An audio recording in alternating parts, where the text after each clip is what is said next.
What's up, guys? It's Adam, aka Marf, and this is Marfoogle News, the only call-in show on YouTube. Well, not the only one, but it's pretty darn close to average. And with me tonight screening our calls is the amazing and absolutely spectacular Dex. Dex, are you there? Hello, Adam. I am here. And hello, Foogle Fam. Great to have you. Of course, we're going to get started. I'm sorry? Hey, Adam. Yes. Did you try some of that MSM Kool-Aid I sent you? Well, that's funny you said something. I haven't tried it yet, but I have it right here. Now, what brand is this? It's MSM Kool-Aid. You should try it. It's really good. I'm going to.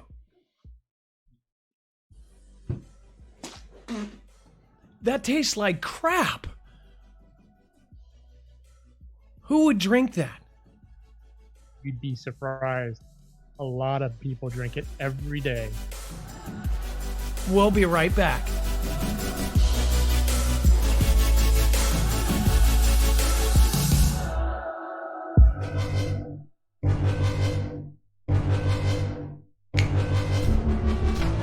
Randy Newman, you're gonna get your boom boom time.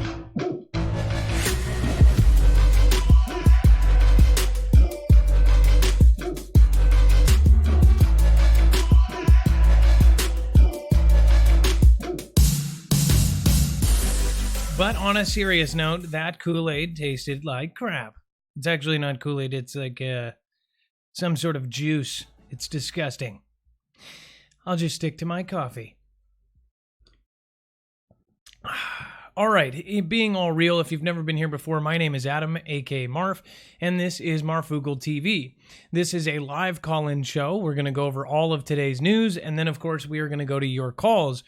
The thing is we're going to be going over MSM stories, and then we are going to be going over your stories. A lot of people send in articles. They can link stuff.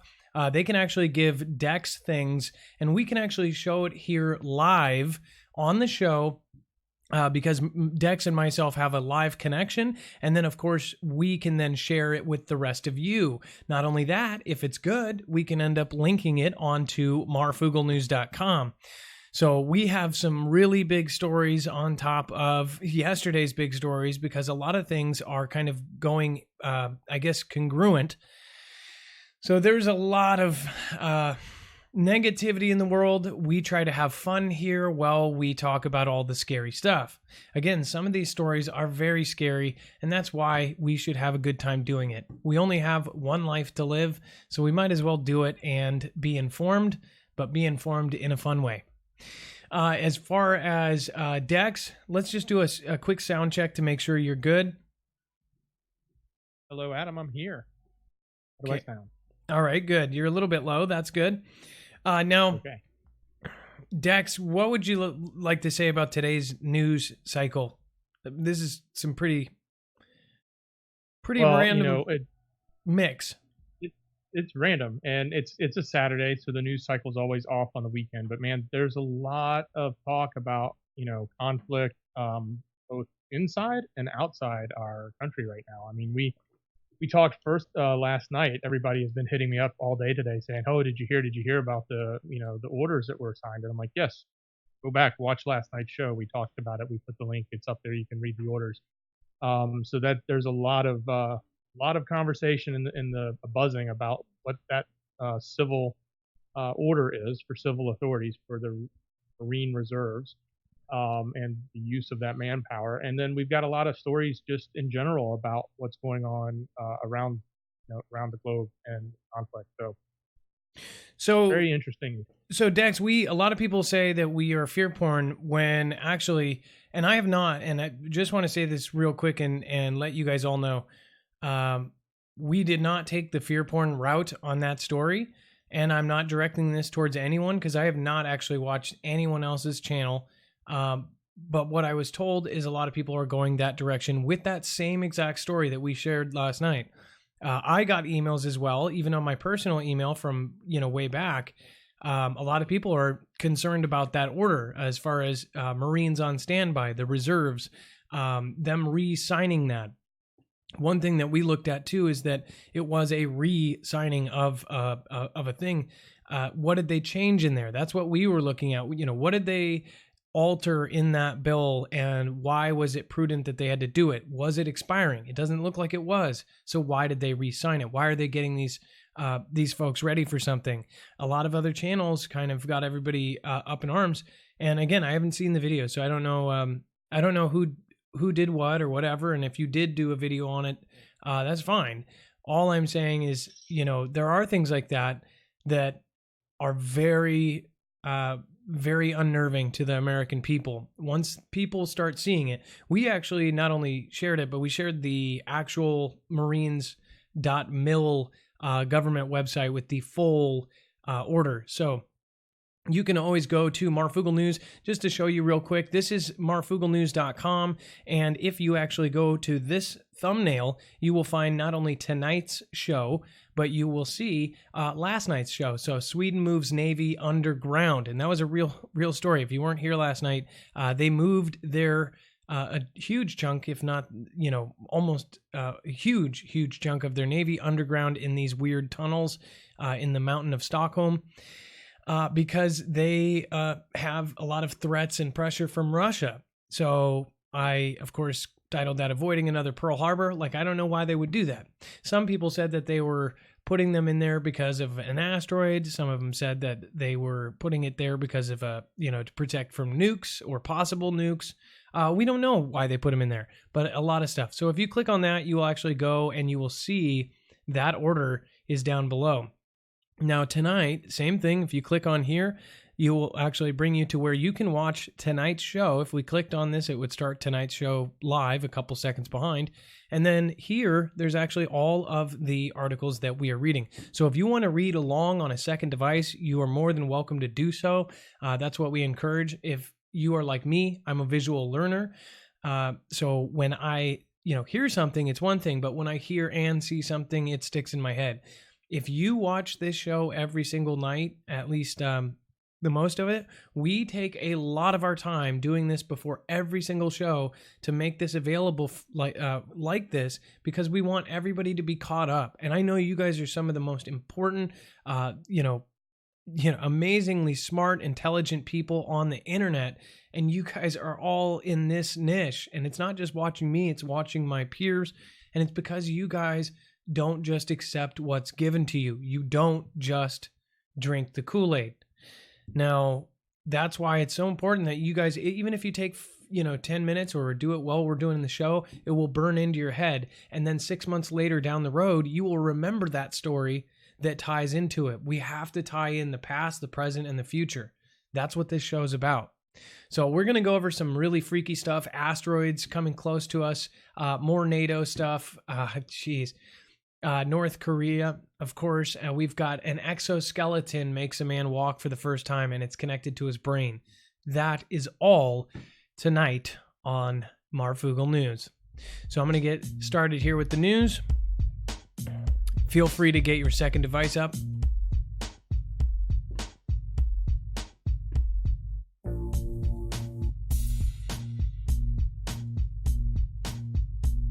All right. So, asteroid news, NASA tracked rock will come as close as the moon tonight. Will it hit? I like how they do. Will it hit? Funny enough, we have had NASA tell us several times that something was going to go past us, and it got pulled in, and it actually did hit. The one not too long ago that hit Jamaica, they said that one was going to go right past us. It actually did get pulled in. It says the incoming asteroid will scrape by the planet on a trajectory dubbed astronomers a close approach. NASA's asteroid trackers predict that the asteroid will swing by after midnight around 12:37 a.m. Saturday, October 5th, on its closest approach. The asteroid will reach speeds of around 16,000 miles per hour. Now, so Dex, one thing about the time of this, so did this already go by last night at, I guess it would be 12:37 a.m. this morning, or is it coming, obviously it's coming tonight, right? Well, that says EST, so I'm assuming that's British, and that would be 6 hours ahead. So yeah, that's probably already It's probably real that's close probably then. real close, or it's nearby. Yeah. It says here the speedy space rock was first spotted flying towards our planet on September 24 this year. Astronomers dubbed the asteroid a near Earth object, or a NEO, and named it 2019 TX.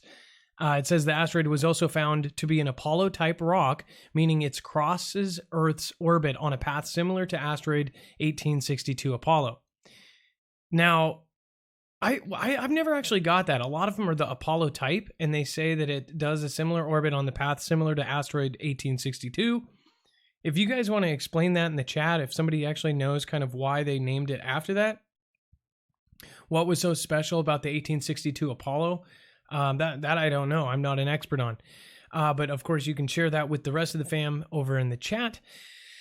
So this one, obviously, most of these, it's every single day we are getting desensitized to this kind of event. We are getting desensitized to asteroids. Do you guys remember 5 years ago having every single day them pointing out an NEO, or a near Earth object? Why are they telling us this to where it gets so subconscious that we're like, oh, we're going to get hit, we're going to get hit, we're going to get hit, we're going to get hit? Do they know something is going to hit? Well, here, we'll just tell you what our sources say, and we have some really good ones. They say not only are we going to get hit, it's an inevitability. And I'm not talking about thousands of years from now. They're talking about smaller ones that are coming from the sun's direction that can hit at any time.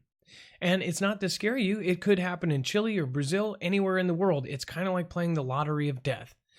And if one hits mainland, it's going to be a disaster. It's just facts. Now, whatever you may believe, we all have different opinions about space, about everything, and that's totally fine. Even if you do not believe in, space or the galaxy, then, you would think, well, then maybe they're going to throw one down on us from the government. Who knows? But if that's the case, then even more so, they are giving us a warning of something. It has been the last 2.5, 3 years where they really have pushed this hard. And the last year, I have tweeted out almost every single day a close NEO that they point out, and they push it on you. Why do they do this?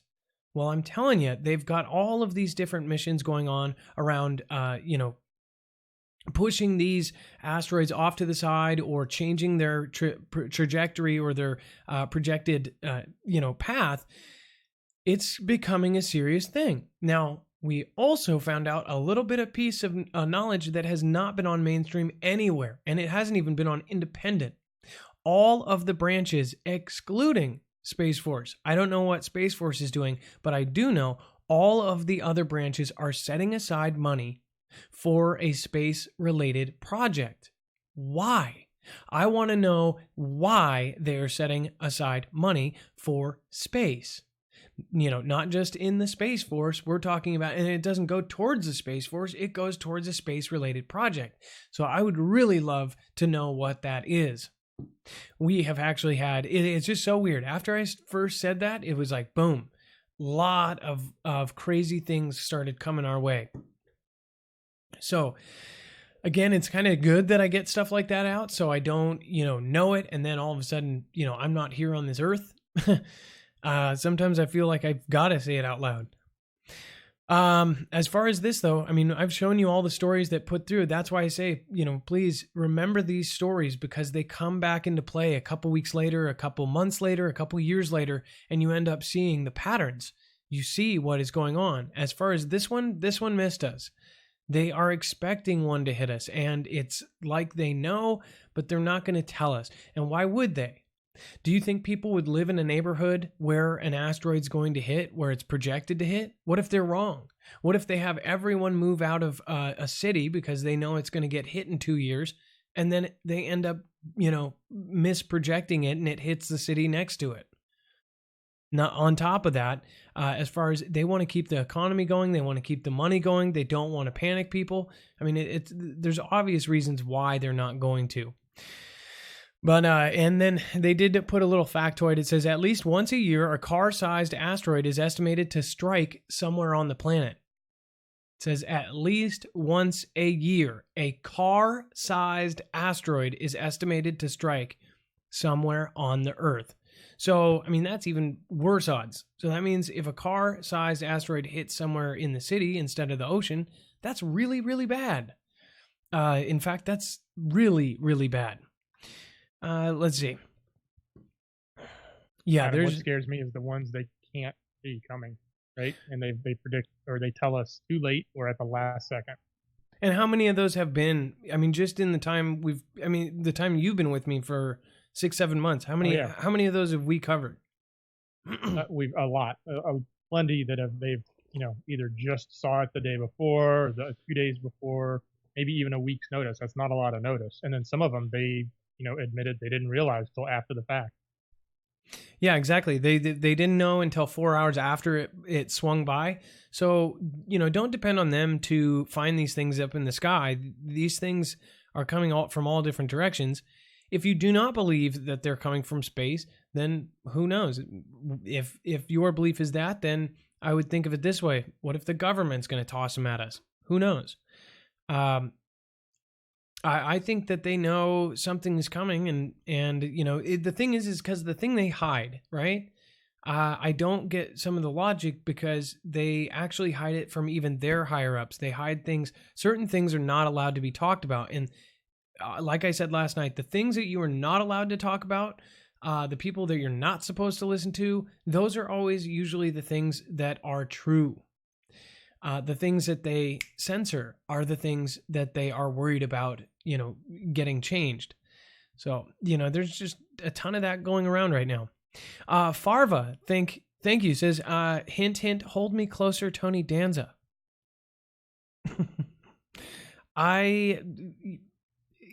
Dax, please tell me, hint, hint, hold me closer, Tony Danza. Does that mean anything to you? Yeah, it's a play on words with Elton John song. See, I guess I'm too young for that. Some of you guys are like, oh, he's such an idiot. Mr. Grumpy Son of Father Abba Zydrik. What's up, Foogle Fam? I'm sorry, but Dex, I got a call from Adam. You're fired. LOL. I'm kidding. Many know what is up with this SC. Mr. Grumpy Son, Father of Abba Zydrik, is apparently going to take your job, Dex. Just so you know. His name alone is cooler than yours. I'm worried. I better work harder. Okay, good. Bo Britt, nice to meet you and welcome to the fam. As always, if you subscribe during the show, you will get a shout out. Jane Lewis, thank you for subscribing. Little Red KS says, Foogle Fam have been a blessing. Love you. Well, thank you, Little Cred.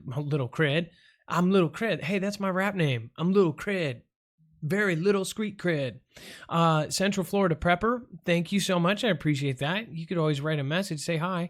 And then Conquest, last night, thank you for being the last one out. Says just for that dance, LOL. I'm actually going to point, we're mobbing you tonight. So Glory White, Foogle Fam, please pray for the West Nile virus doesn't eat my brain like it did in 2005. Love you, Marf and Dex, Jay, and Mods. Marfoogle TV rocks. Boom, boom. And then we have Samuel McMillan. Love Marf. My husband and 13-year-old son can't get enough of your show. And with Super Chats, it's my way of supporting what I love. Well, thank you, Samuel McMillan. You know it is not required. I appreciate it. All right, so we're going to get to the next story. Again, a couple of those I missed last night, so I apologize. Revealed how long it would take Russia to respond to a potential nuclear attack. Now, this is pretty interesting. It says, in the event of a warning signal of a missile attack against Russia, the country's authorities will have tens of minutes, and that's tens, not tons, tens of minutes at their disposal to make a decision on the reciprocal measure, which means, basically they have a matter of about 30 minutes to figure out what they're going to do back. Anatoly Nesterchik, head of the command unit of the 15th Army of the Russian Special Purpose Aerospace Forces, told radio station Echo of Moscow. It says, quote, the flying time can be different depending on directions, where it flies from, and how it does. This indicator requires really serious willpower to quickly make a decision.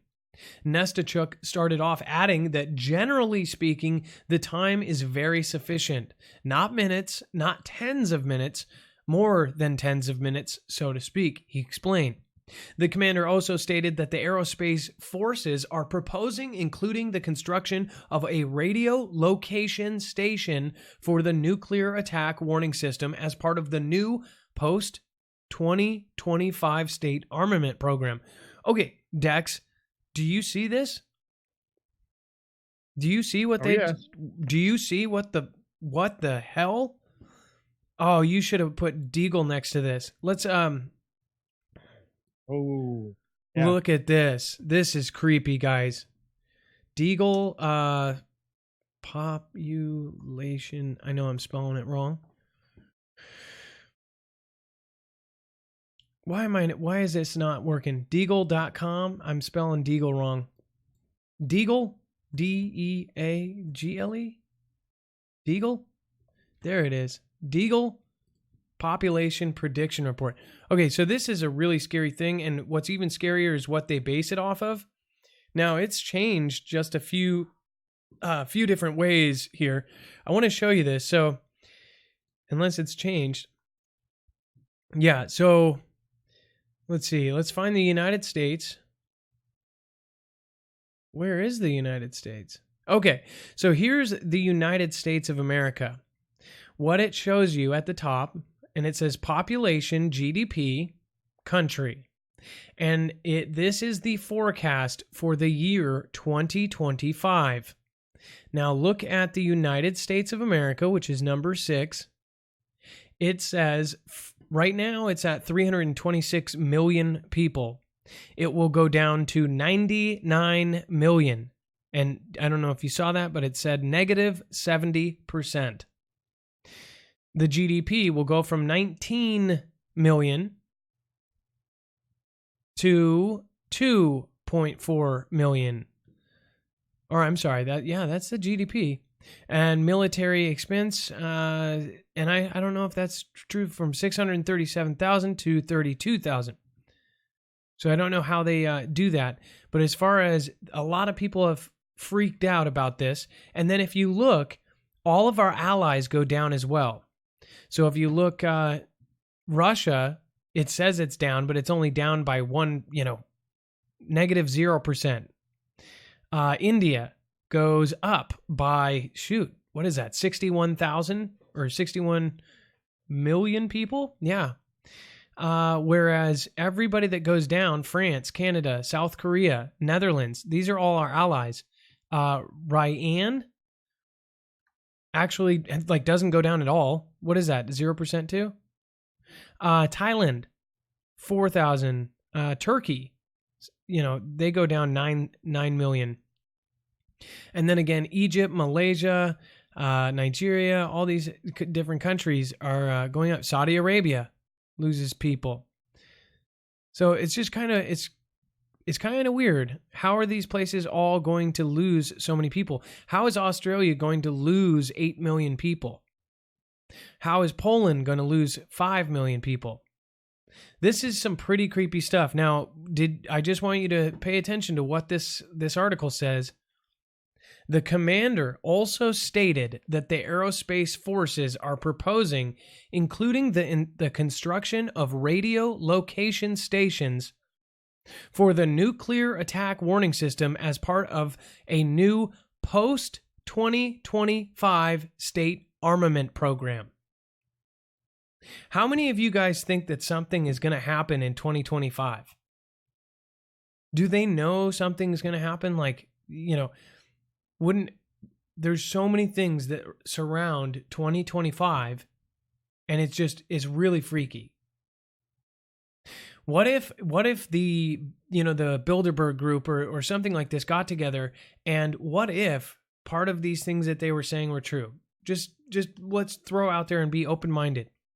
What if our planet was actually dying way beyond climate change, like something else that happened? Who knows? Maybe the submarines dropped a nuke in the Marianas Trench or whatever, and we didn't even notice, and our whole planet's about to get screwed up if we don't kill off like 2/3 of our population. Just saying, if the Bilderberg Group, what if they, wanted to destroy, a huge chunk of mankind to kind of start over? It sounds like something out of a movie. Population control is something that even the smartest of men, some of the most accomplished men, have said is actually a smart idea, which is very, very scary. And they're like, well, there's not really a way to, they're like, well, I'm not exactly saying kill them.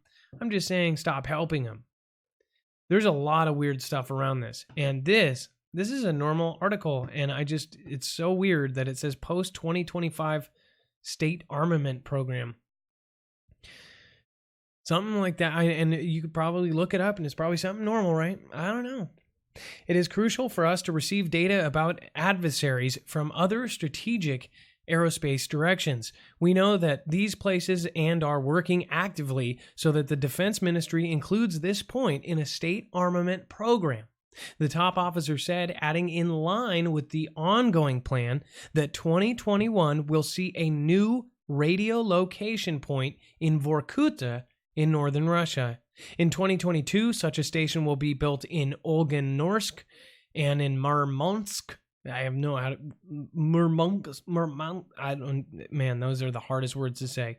And in 2024, Sevastopol, Crimea, which they took back.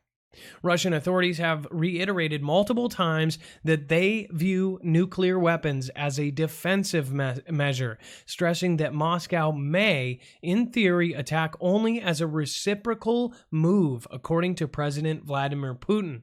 Such a decision may come along if the nuclear attack warning systems not only register the launch of a missile, but accurately track the trajectory and time when the warhead would reach Russian territory. This week, the Russian president noted the international security matters worsened after the U.S. withdrew from the Intermediate Nuclear Forces Treaty, or the INF, adding that Russia will have to reciprocate in kind if the U.S. places its missiles in Asia. Putin assumed it is not due to Russia and its mystical violation of the INF treaty that the U.S. ditched the deal, arguing that if the country is, quote, planning to locate missiles in Asia, then Asia is the root cause of the withdrawal. So there's a lot of back and forth here. The INF deal, signed by the United States and the Soviet Union in 1987, was terminated on the 2nd of August at the United States' behest. Now, it says after the country formally suspended its INF obligation 6 months earlier, both sides had repeatedly accused each other of violating the deal. I actually covered some of those, which banned any ground-launched ballistic or cruise missiles with the ranges of 500 to 5,500 kilometers, basically from 310 to 3,400 miles. So, this is a very touchy and scary subject. But, I know some of you might even think, well, they're working together just to scare the crap out of us. Who knows? Maybe they do this to control us in some way.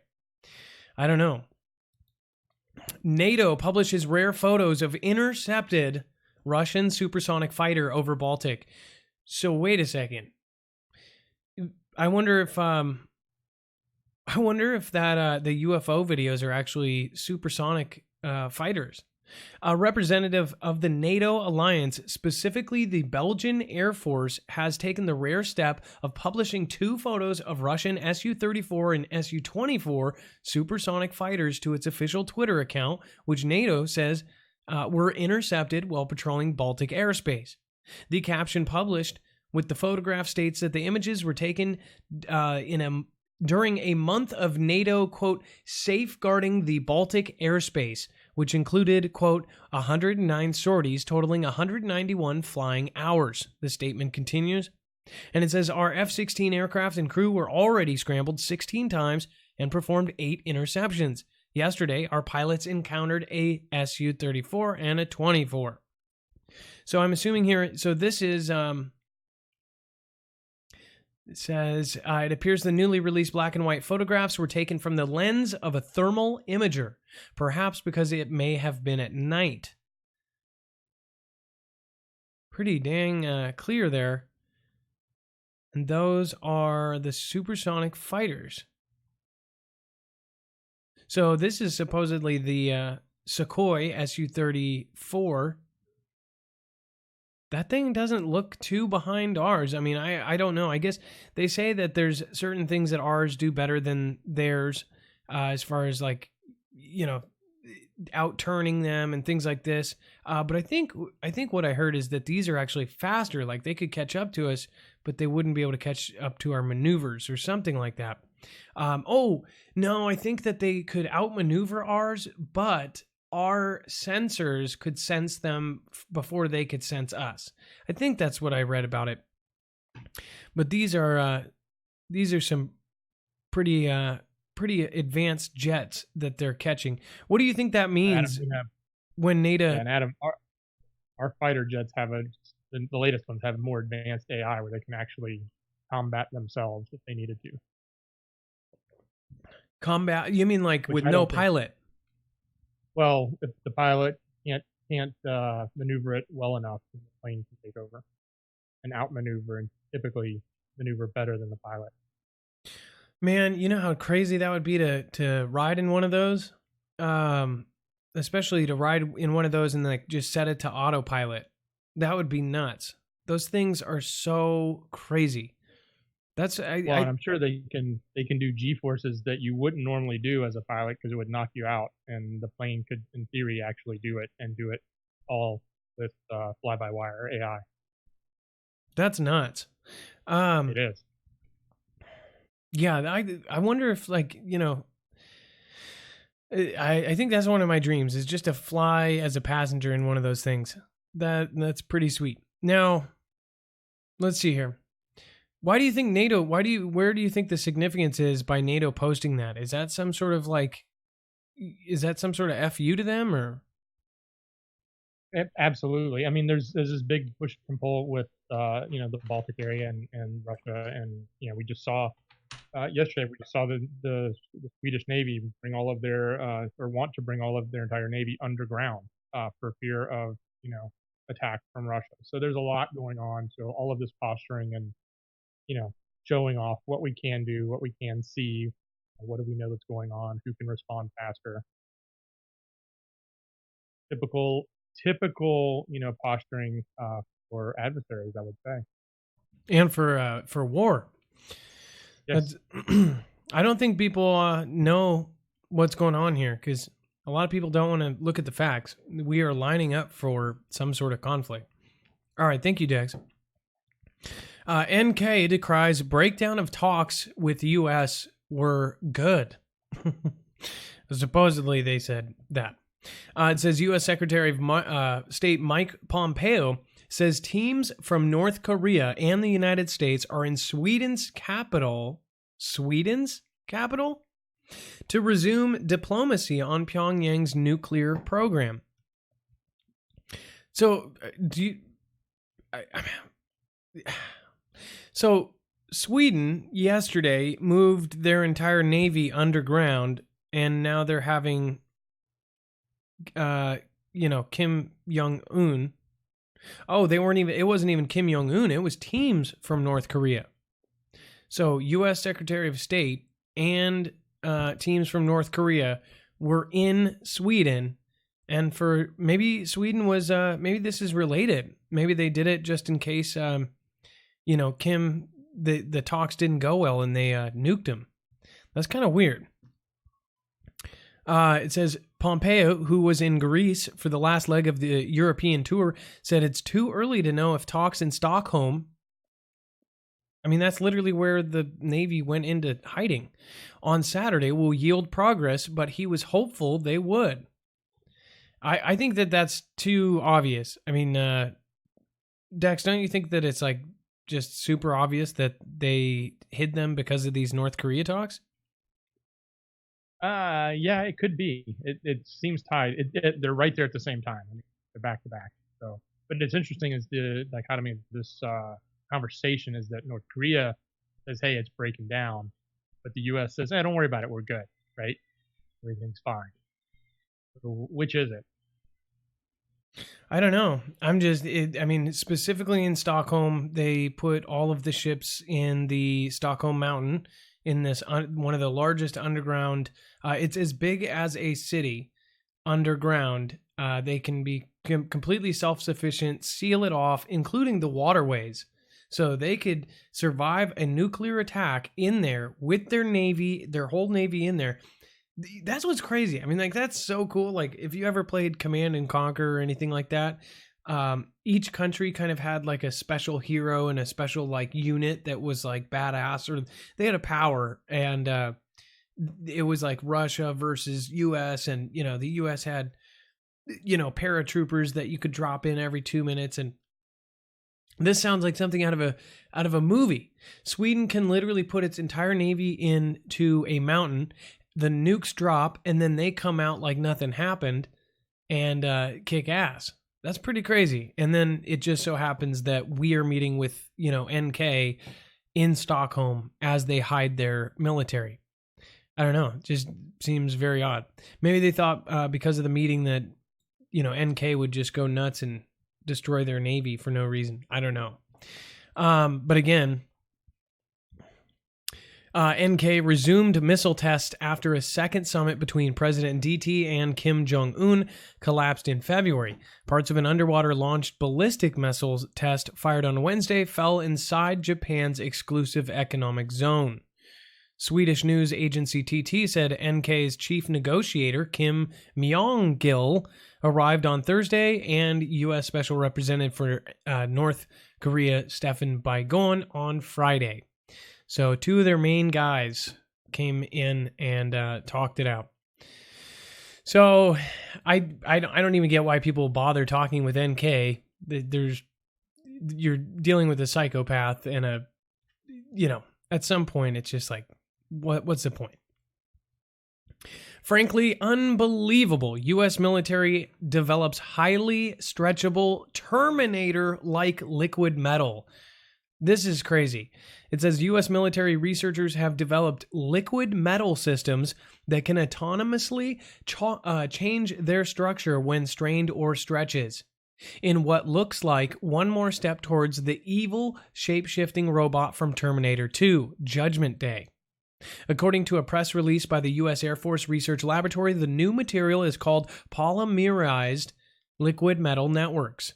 It consists of self-organized nanostructures, which are built from individual particles of liquid metal enclosed in shells that are connected one by one into a network through a polymerization process. It says these networks can be strained up to 700% and can autonomously respond to the strain and still return to their original state. It says scientists say each stretching cycle after the first saw the conductivity increase and then return to normal. The material reportedly preserved the property after 10,000 cycles. This response to stretching is the exact opposite of what you would expect, said Dr. Christopher Tabor, the lead research scientist. Quote, typically a material will increase in resistance as it is stretched simply because the current has to pass through more material. Experimenting with these liquid metal systems and seeing the opposite response was completely unexpected and frankly unbelievable until we understood what was going on. So this is some really, really crazy stuff. We are talking about nanostructures. We are talking about stuff that we kind of have talked about. The things they are doing on the nano level are unbelievable. I mean, they are literally, people do not believe some of the things that we've been talking about. As far as the mechanical mosquitoes and things like this, they're doing things with metal, doing stuff with AI, doing stuff with computers that are 30 years ahead, and we don't even know it yet because it's government and it's secret. This is just the first little light outside of the government. Do you think that if something came like this came out and was invented, do you think it would just come right out to the public, or do you think that the military would take first whack at it, see if they can use it, And then if they can't, they might use it, and they might then say, well, there's other uses for it. Judge what uses those are, and then give them to the public as well. With this, it looks like it's going to turn into all sorts of different things. We're talking about a metal that can be stretched almost unlimited, and it goes right back to its original form. There's a million different uses for that. So this is a huge deal. This is like, we are witnessing the craziest time in the world. Every single day, we have actually grown up in an era where things are just getting invented on a daily. I mean, it's like every single day, thousands of things are coming out that make life easier. This is insane. Get this. It says the discovery of polymerized liquid metal networks is ideal for stretchable power delivery. This is where it's going to come into play. Exoskeletons, sensing and circuitry, said Captain Carl Thrasher, a research chemist at the lab. Human interfacing systems will be able to operate continuously, weigh less, and deliver more power with this technology. Earlier this year, Chinese scientists figured out how to create a liquid metal that can stretch out and move both horizontally and vertically without breaking apart. This is really, really crazy stuff. Just to show you, I wonder if we can... In the blockbuster Terminator movie franchise, an evil robot can morph into different human forms and objects or ooze through narrow openings thanks to its liquid metal composition.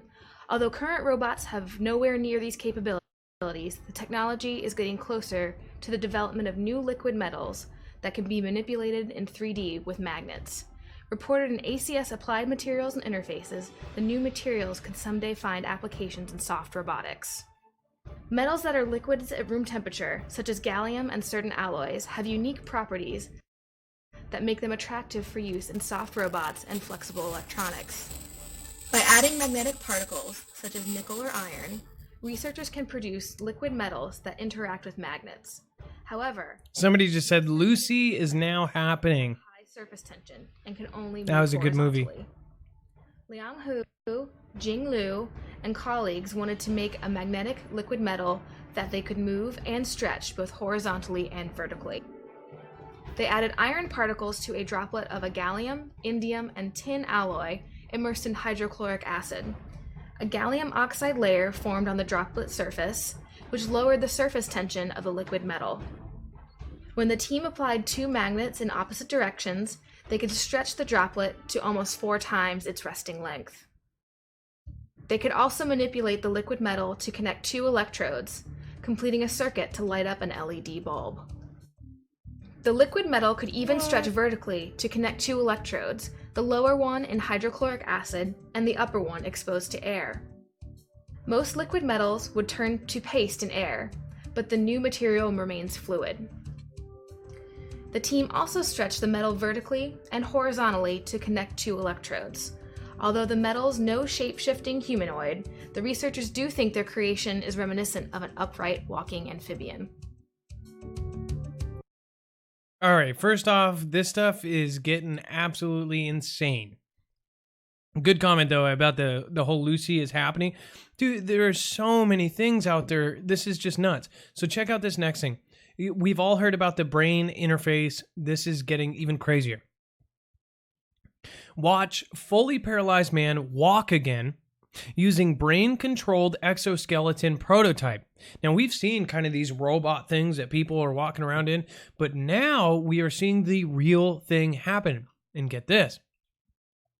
The real thing with the experimented brain controls. So he's controlling it with his brain. We are here, folks. We are in it. And I hate to say it, in my opinion, you guys are welcome to share yours when you call in at 224-400-MARF. The number's down there. What do you think about this? I feel like my mother, before she passed away, she told me every day, she said, when it gets to this point where all of this kind of stuff is happening, it's end times. That's just my personal thing. Like, this is what creeps me out about this. This is really, really crazy stuff. And I'm going to show you a video of this. This guy is actually walking. I mean, we're talking about with their brain. And this is the first models, just like anything, like the first, of anything, right? The first cell phone was bulky, and look at how far things have come. Look at all of the electronics. Look at how cars have come. Look at how every kind of thing. These things are going to be in 5 years, in 10 years, if we're still around, are going to be like nothing. Like you put on a shirt and it's a mechanical shirt. I mean, this is where we are headed. It says a French man paralyzed from the shoulders down is walking again, walking tall, thanks to an incredible advance in neuroscience, using a cutting-edge robotic exoskeleton controlled by brain power alone to begin regaining his mobility. This is a crazy miracle, right? It says a 28-year-old quadriplegic, identified only as Theobald, has spent the last 2 years testing the high-tech suit at the Clinatech Research Center at Grenoble, France, which has allowed him to get back on his feet after a severe accident in 2015 left his spinal cord severed. It says the Clinatech Center showed off some of its breakthroughs on Friday in a new video footage demonstrating how the futuristic technology works in action. It says before the test began, Theobald had 2 brain implants installed in order to transmit a signal and practiced movements on virtual simulators, which helped to decode his brainwaves and to generate an algorithm for the robotic suit. Since starting real trials with the exoskeleton, he has been able to walk for more than 100 meters in total. So he's basically been able to walk a football field. It says this isn't about turning man into machine, but it is about responding to a medical problem. Wow. Okay, so now I'm going to show you the video behind this.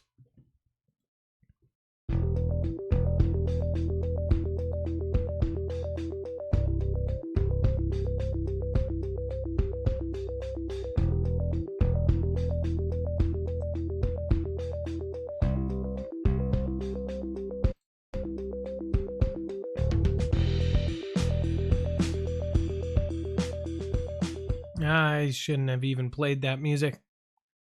Here, we'll play ours. Ours is way better.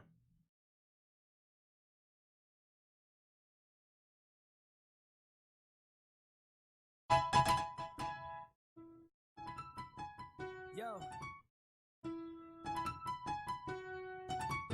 You should double down, put your money where your mouth is. Your best bet, dreams came true. Go ahead. Yeah. Listen to the voices ring inside your head, telling you this about to be your best. So do you guys see what basically what they're doing?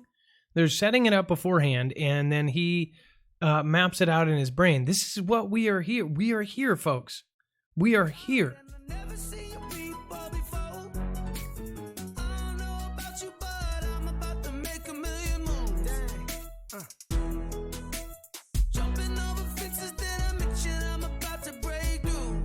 It's getting better every day. I got sun in my pocket and a current on my flow. Gold in my vision and I just can't let it go. I got diamonds in my sky, watch them shine from down below. This is crazy. This is a quadriplegic.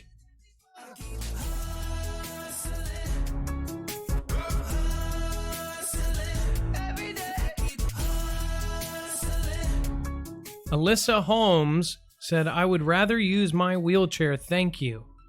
And I'm going to have nightmares about that liquid metal stuff. It's getting better every day. Look above the clouds, cause the sun's coming out. And I bet we about to get a win too. Yep. I keep rolling sevens, this portfolio flex. I believe. So they're saying, by the way, you said you would rather use your wheelchair. Apparently, they're trying to get it to the point where you can control your wheelchair with your brain as well, or just whatever. See, this is the thing. They are connecting the brain to everything. They're connecting the brain to all of these machines. We are here. We're at the point where we have brain implants. This is one of the scariest things that I think any of us can think about, and you don't even realize it yet. Neurogenesis says, please go to the Final Days YouTube channel, Sun Simulator Fake China Moon. not war, they all know.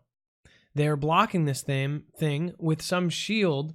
They fly with a craft every day. The simulator is for when it passes the real sun. I'll definitely, I've never heard of the channel, so I would love to check out new channels. I will definitely check it out and probably can pull it up during the shoutro. Susan Donahue. Hey, Adam. Yeah. Sorry, I wanted to ask a quick question. In your opinion, is the brain connecting the brain for an exoskeleton? While we see this great use from a medical standpoint, we go back to the idea of the liquid metal and all the robotics we see.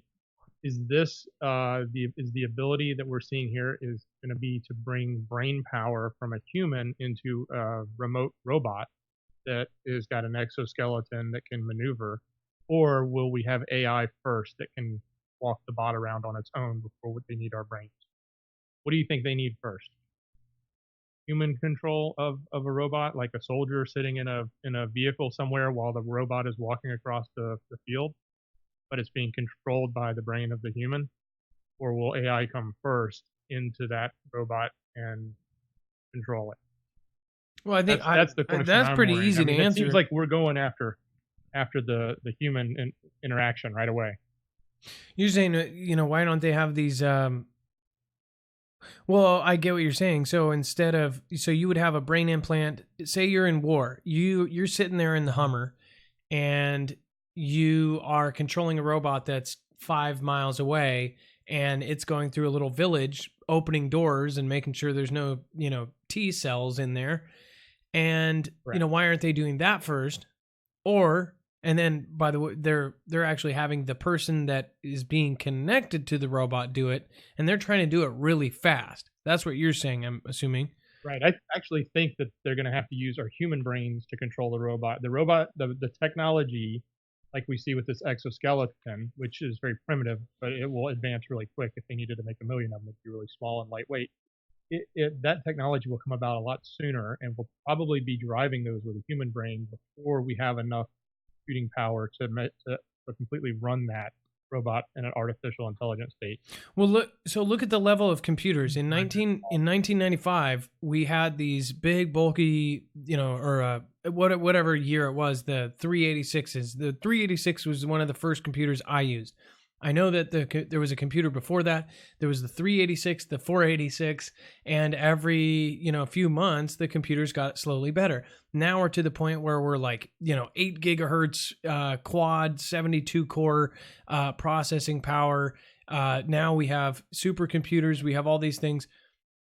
The first step. So when you see that big bulky thing, everything that is in that is going to get smaller. There's literally a company dedicated to making each part in that smaller, so therefore they can get those things down smaller. When you see this video, if you see how big the gentleman is wearing it, so this right here, this is huge. I mean, it's definitely it's probably the same size as a wheelchair, only in vertical form. And then say when you put into the equation, the liquid metal that stretches and with circuitry that can stretch, you're talking about almost putting on a shirt and getting out and walking down the street as a quadriplegic. So I think either way, they're going to throw in AI. I mean, Dex, you know all about what they're trying to do right now. So well, it could end up being that it's the AI versus humans, and that's the way it works, right? Is if the AI is there, we have to have the same ability to plug in and at least use our brains with technology to combat that, right? Nonetheless, exactly. That's what we're seeing. We're watching this evolution right in front of our eyes. It's very scary. It's very creepy. Which, by the way, I should shout out, since we're talking about this, Dex did a video on kind of a questions, I guess all questions answered about Dex. We wanted to introduce Dex to you as far as, just there was a lot of stuff. I guess we wanted to put the truth out about everything instead of just hearing these crazy guesses.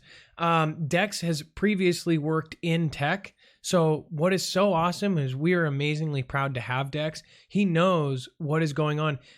When he left, he was basically going to head towards AI or towards what was it? It was like A blockchain. Blockchain. Blockchain with voices. So Dex has got an excellent resume, and basically he would have went towards doing blockchain stuff or going towards AI stuff. And I guess you actually kind of went towards blockchain, but you did not want to go into AI. You were like, no, this is not where I want to go. It's very interesting, but not something I want my name on. Exactly. So Dex is the kind of guy who would design something like that. So we are proud to have him. And trust me, it's a lot better to have people like him on our side trying to fight for truth than it is for them on that side trying to get you locked into it. So we have, if you guys want to go check out Dex's channel, I will also shout that out during the, we'll just do it after the news, and we'll pull up Dex's channel. If you guys want to go over there, we allowed everybody to go in there, whoever it was, to, get their questions answered and I guess hear it from the source itself instead of some bunk. That's why we've been doing all these funny things like Secret Agent Man and all this. Like, people think of the craziest things in this niche. I will say that for sure. Never knew what I was getting into when I started this channel. I thought I was getting into this channel I thought I was getting into YouTube to, if I got a heads up from my family member, that I would give you guys a heads up.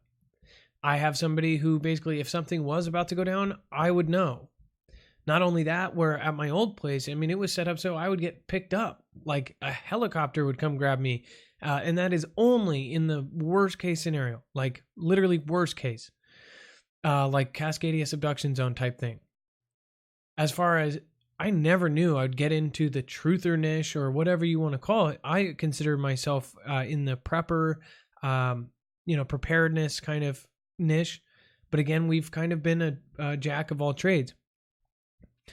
But again, the things that people come up with because of kind of the nature of how this niche works, everybody is divided on so many different things, and that includes their theories about what's going on in the world.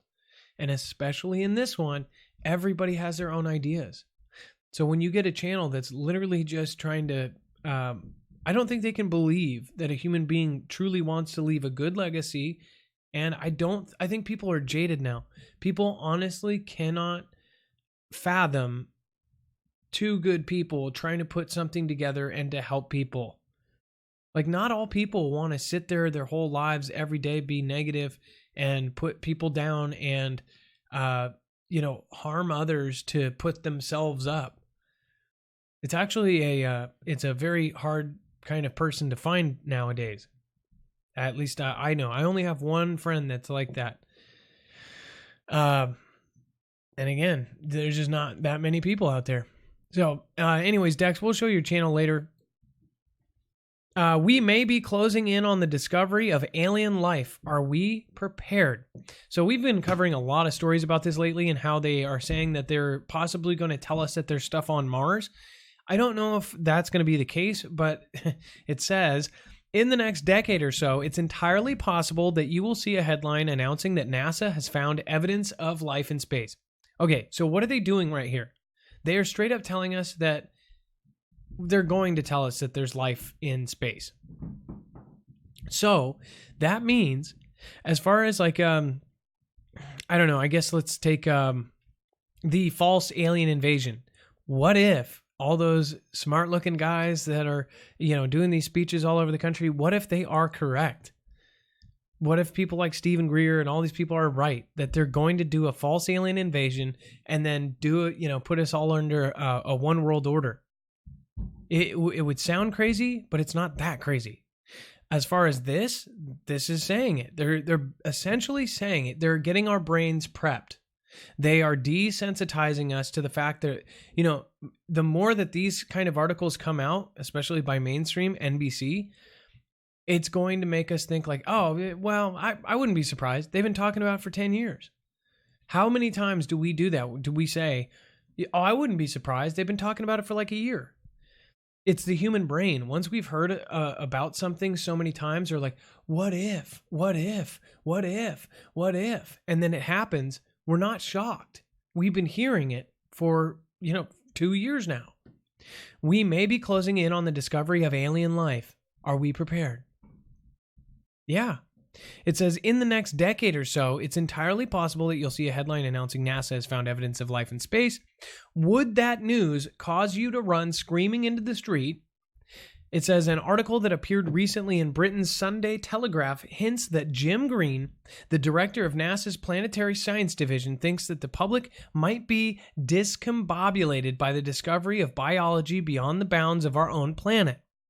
But that's not really what Green believes. He's concerned that we haven't thought much about the next step by scientists should we suddenly confront the reality of Martian life. It says, here's the backstory. In 2020, Mars and Earth will once again be relatively close to each other in their adjacent orbits from the sun. And it says, to take advantage of this fortuitous orbital circumstance, space agencies will be lobbing a small brigade of spacecraft towards the red planet. Unlike the robotic explorers now prowling Mars' dusty landscapes, these new craft, launched by both NASA and European-Russian collaboration, will be engaged in a type of reconnaissance that hasn't been tried since NASA's Viking landers set down there in the mid-1970s. The new craft will go way beyond merely scouting for locations that were once suitable for life. They'll be on the hunt for life itself, dead or alive. Dex, this is crazy stuff. This is literally, they are looking, they're basically telling us that they either found, I think it's like they are saying that they're hinting towards like we found life and we're about to tell you, or they're setting us up for them to fake finding life. I don't know, but it is so weird. What was it? No, I was just saying, of course. I mean, like we only get these stories, whether it's, alien life, UFO sightings, it's over and over. Rewind a couple years ago, you didn't hear any of it. Now it's like they're just pumping it left and right. The whole idea of this, discovery or awakening, or what's the term they're using for releasing the information to the public? But disclosure. It seems like disclosure. Thank you. I couldn't think of it. Disclosure, as they call it. It seems like it's almost obvious that they're doing that. They're preparing everybody. Now, is it really coming from space? Is it really coming from the black sky up above us with the stars, or is it coming from other dimensions that we don't understand, or is it going to be a giant fake movie set like a Kubrick film, right? What's it going to be? I don't know, but this is like pretty crazy. And so what if they go up there and they go, there is life, but it's microbial, right? It's the beginning of life. And then what if they find, this would be the craziest thing. What if they found like, kind of an underground city, kind of like how, Seattle has the Seattle Underground, which the original city burnt down. And instead of tearing it down and building from there, they built foundation above it, and some of the buildings they just left intact and just built concrete over it, and they left a tunnel. So now it's like a tourist attraction. What if they found buildings in there and it was like straight up like, New York on a different planet or something, and something happened there that just totally wiped life off of Earth or, Mars. And what if they found like early journals of like them getting to this point in history on their planet, sending somebody here, everything gets destroyed, but there's like an Adam and Eve dude, I'm saying, that's not what I think, but there's just so much crazy stuff out there that they have all these theories about Mars. Now, do you think that they are actually going to, launch from the moon and send people there, or do you think that this is just one big scam? What if life was going to end in 2025 and we knew it, and we're just doing all this to kind of, I guess, I don't know, distract people or to make people not think about it, or they're setting up the elites are going to live on the moon until after the asteroid hits or something. I don't know. There's just so many weird things going on. I mean, this is our planet now. It's not even like our generation, it's our planet. Like the entire planet is connected with the internet, and it's just so crazy how much stuff we are finding. Let's see here.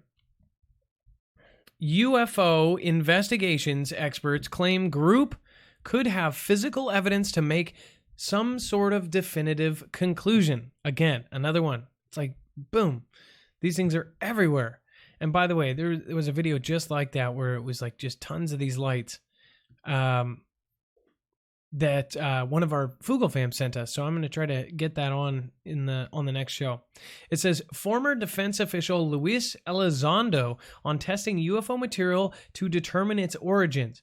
A former Pentagon official who now works for a UFO investigations organization claimed some of the material his group has reviewed could be the real deal.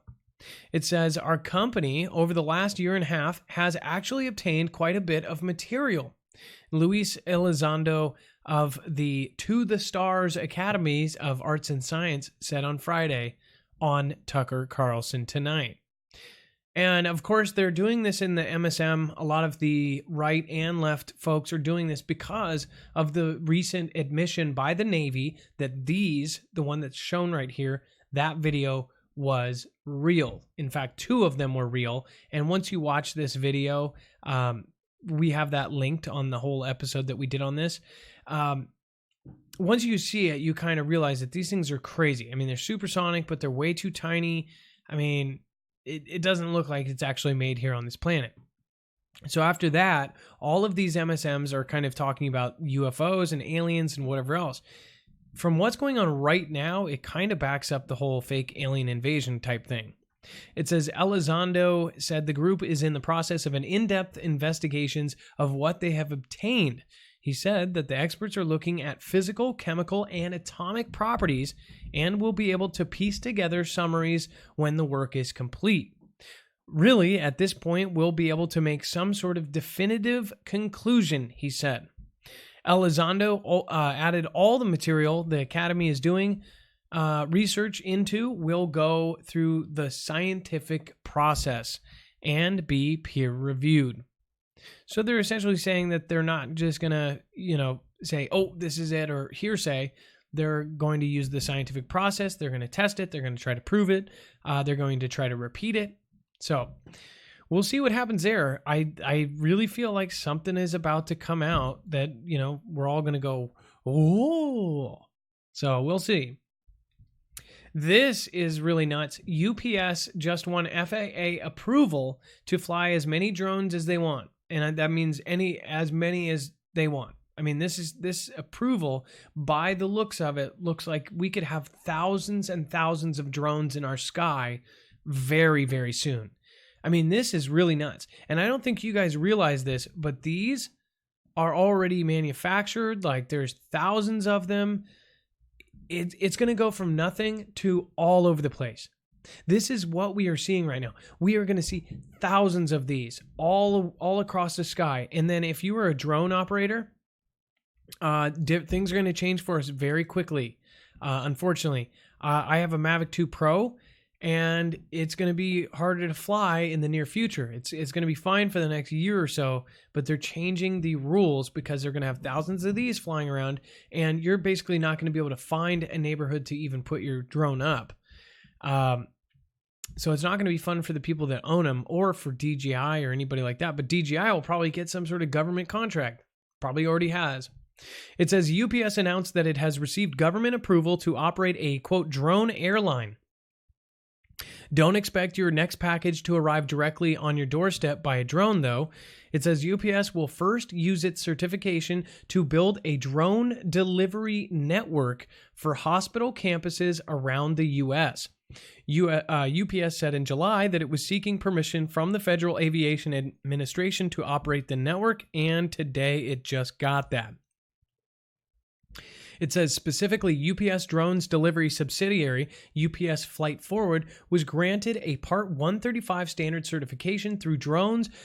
Might not seem like aircraft that need to be regulated like commercial airplanes do, but it says the federal government evaluates them on a similar footing.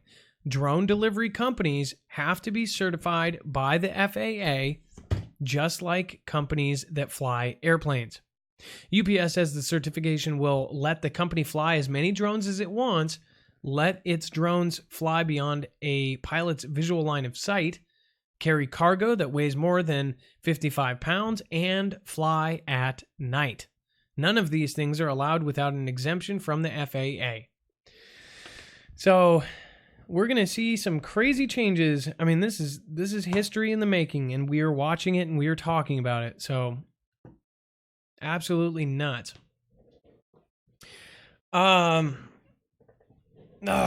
Geez.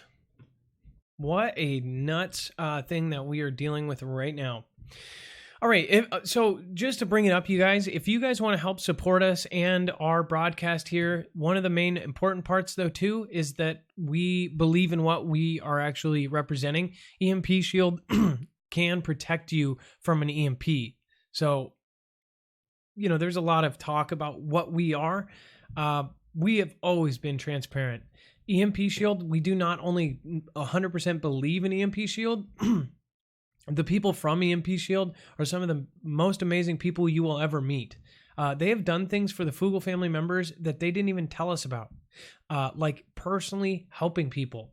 So I really felt compelled to say, like, Andrew and everyone else from EMP Shield, we can't appreciate you more. I mean, like, honestly, there's not a single company that's out there. So I can tell you what the specs on this thing are and all that, but I'd much rather say tonight that I just want to thank you for what, you know, the things you've done for people like Roger and for April Osborne and all these folks that you know, basically didn't have to. You went above and beyond, and you kind of went out of your way to help people. So I just want to say thank you to Andrew from EMP Shield and everybody over there. It is a family-owned American company, and they're making them by hand in Kansas.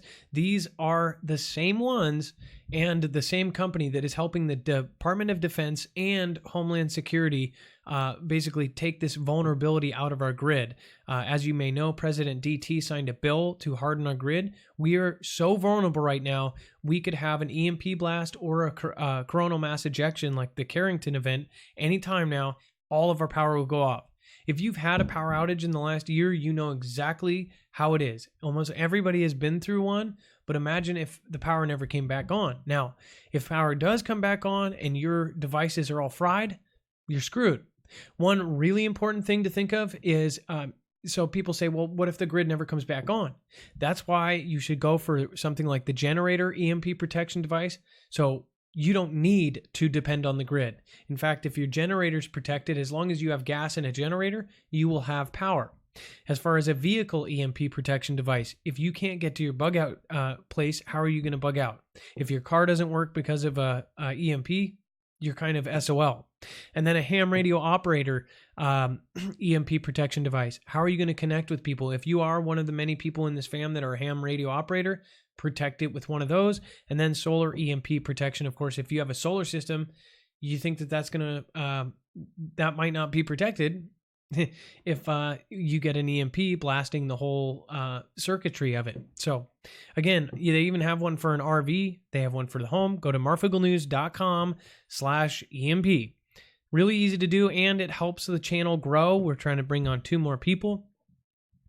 We want reporters. We want this to be an actual news service, and we bust our butts.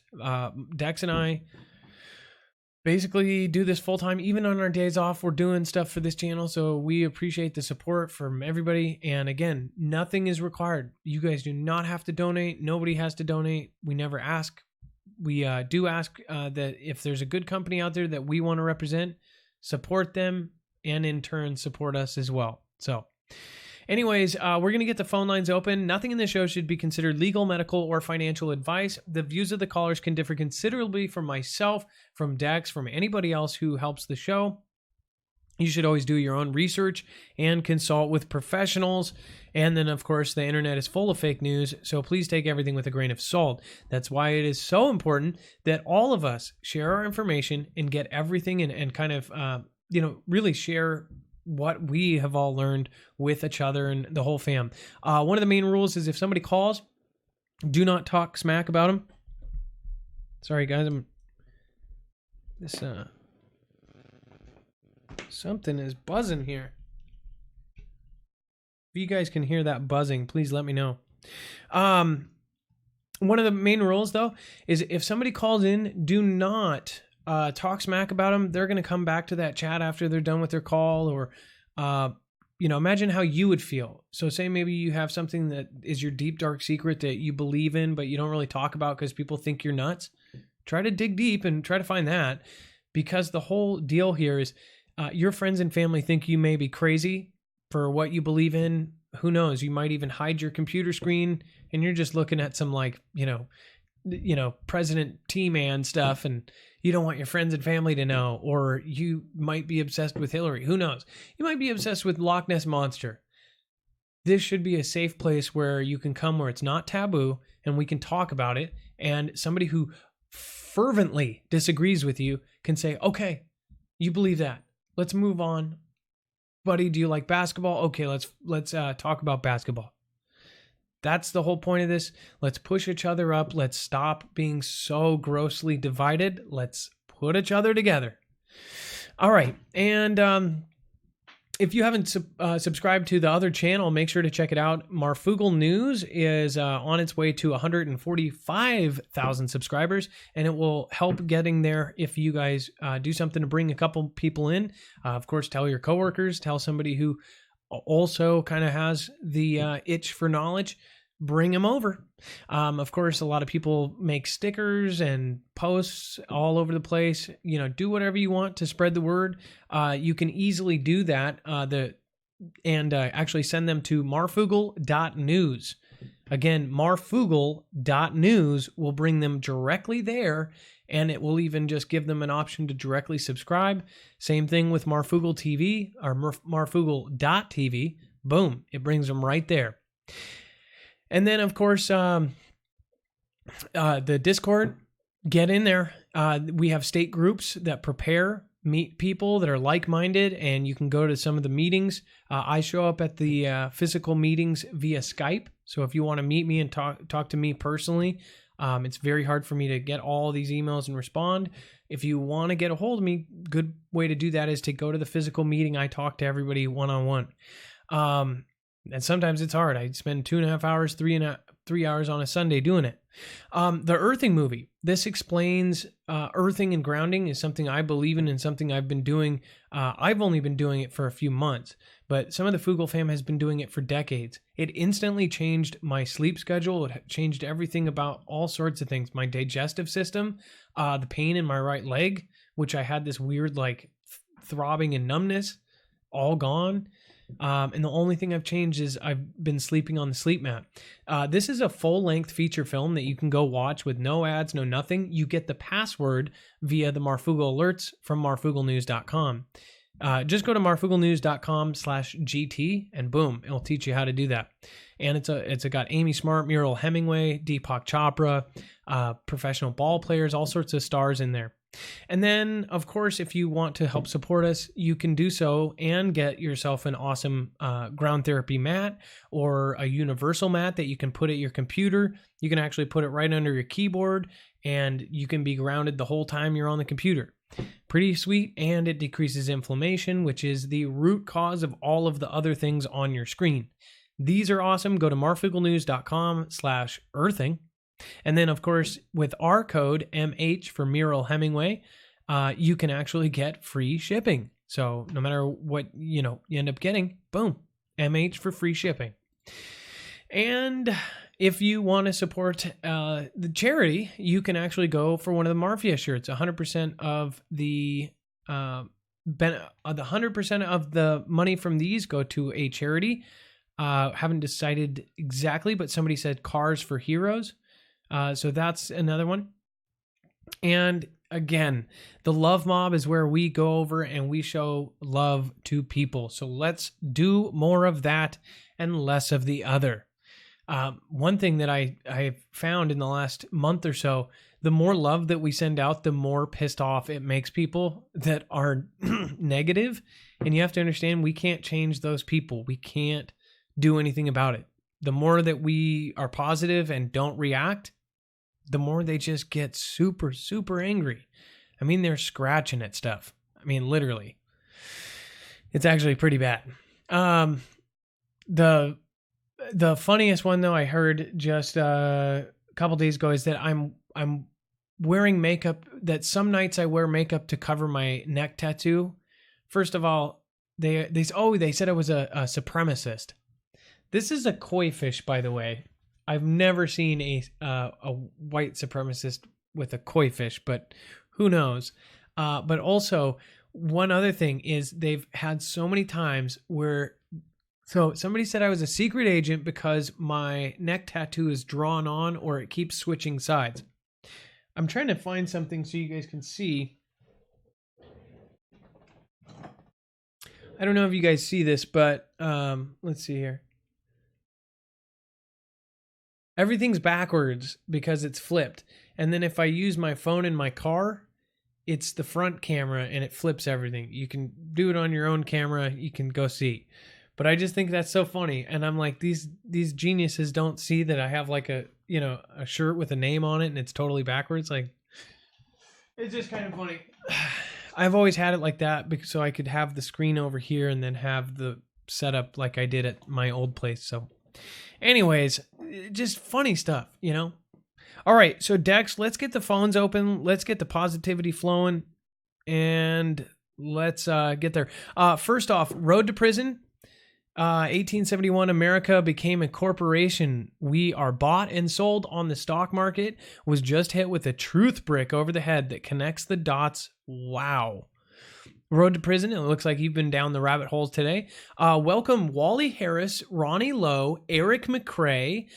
Let's see. Jeremy Hell, Jiggy, Dawn 719, D. Hay Hurst, Angie Hurst. Wow. Did somebody get their husband involved? Thank you. Or brother. Franco Dillaviano. Thank you so much. I appreciate that.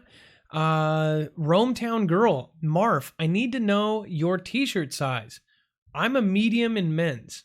Super cool gift coming your way soon. Rometown Girl, that sounds awesome. I love when people do the custom shirts or whatever. Marky Sparky, thank you so much for that. I appreciate it. Farva, I appreciate that again. Thanks. Prepper Ilea, hey Adam, hypothetically, who would you want to play you in the Marfoogle movie? That is a good one. I think I will give you one hint. Let's see. Let me show you.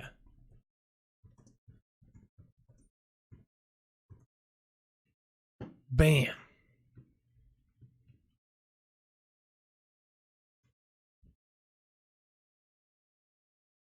Eerie, isn't it? Actually, I didn't see it at all, and then people kept saying it. Like, wait, look. I'm trying to... Wait.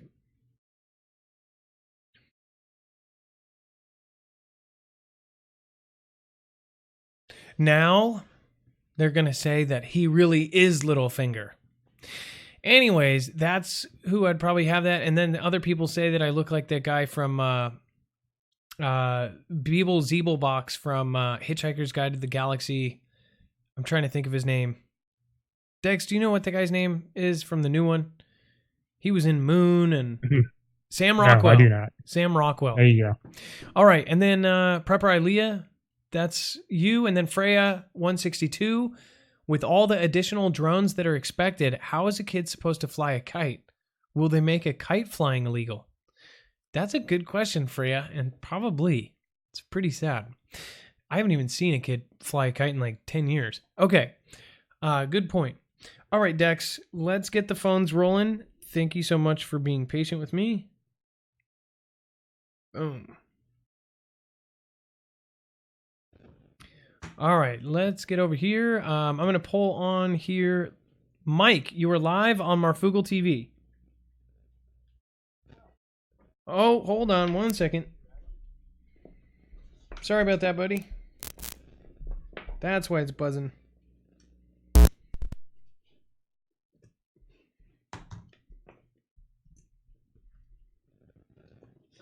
What is going on here? Okay, Mike, can you hear me? Test, test, test. No, what happened? What in the world? Okay, hold on. Mike, can you hear me? No, I don't hear you on the phone, but I hear you talking to me on the computer. Okay, so hold on here. Okay, hold on. Mike, can you hear me? What in the world is going on here? Okay, I'm gonna do something real quick. I don't have the same mic tonight for the phone callers because I couldn't find it.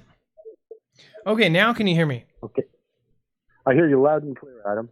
Okay, all right, perfect. So, Mike, it says here that you are a Toronto gentleman calling about UFO over Toronto and over CN Tower, and you've got some pictures here. Correct. I sent the pictures a couple of days ago, Adam. This is the same Mike that told you about his friend who built WTC-7. Oh, wow, that was a good call, by the way. I'm actually surprised we didn't do something with that. Go ahead. Well, we will in the future.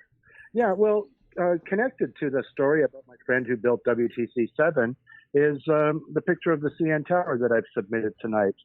The CN Tower was another building that my friend built, and he was quite famous here in Canada for it because at the time he was the head iron worker who took the final section and directed the Sikorsky sky crane in and bolted on the top of the tower, and that photograph reproduced hundreds of times as a iconic picture of the century because he completed the tallest structure in the world at that time.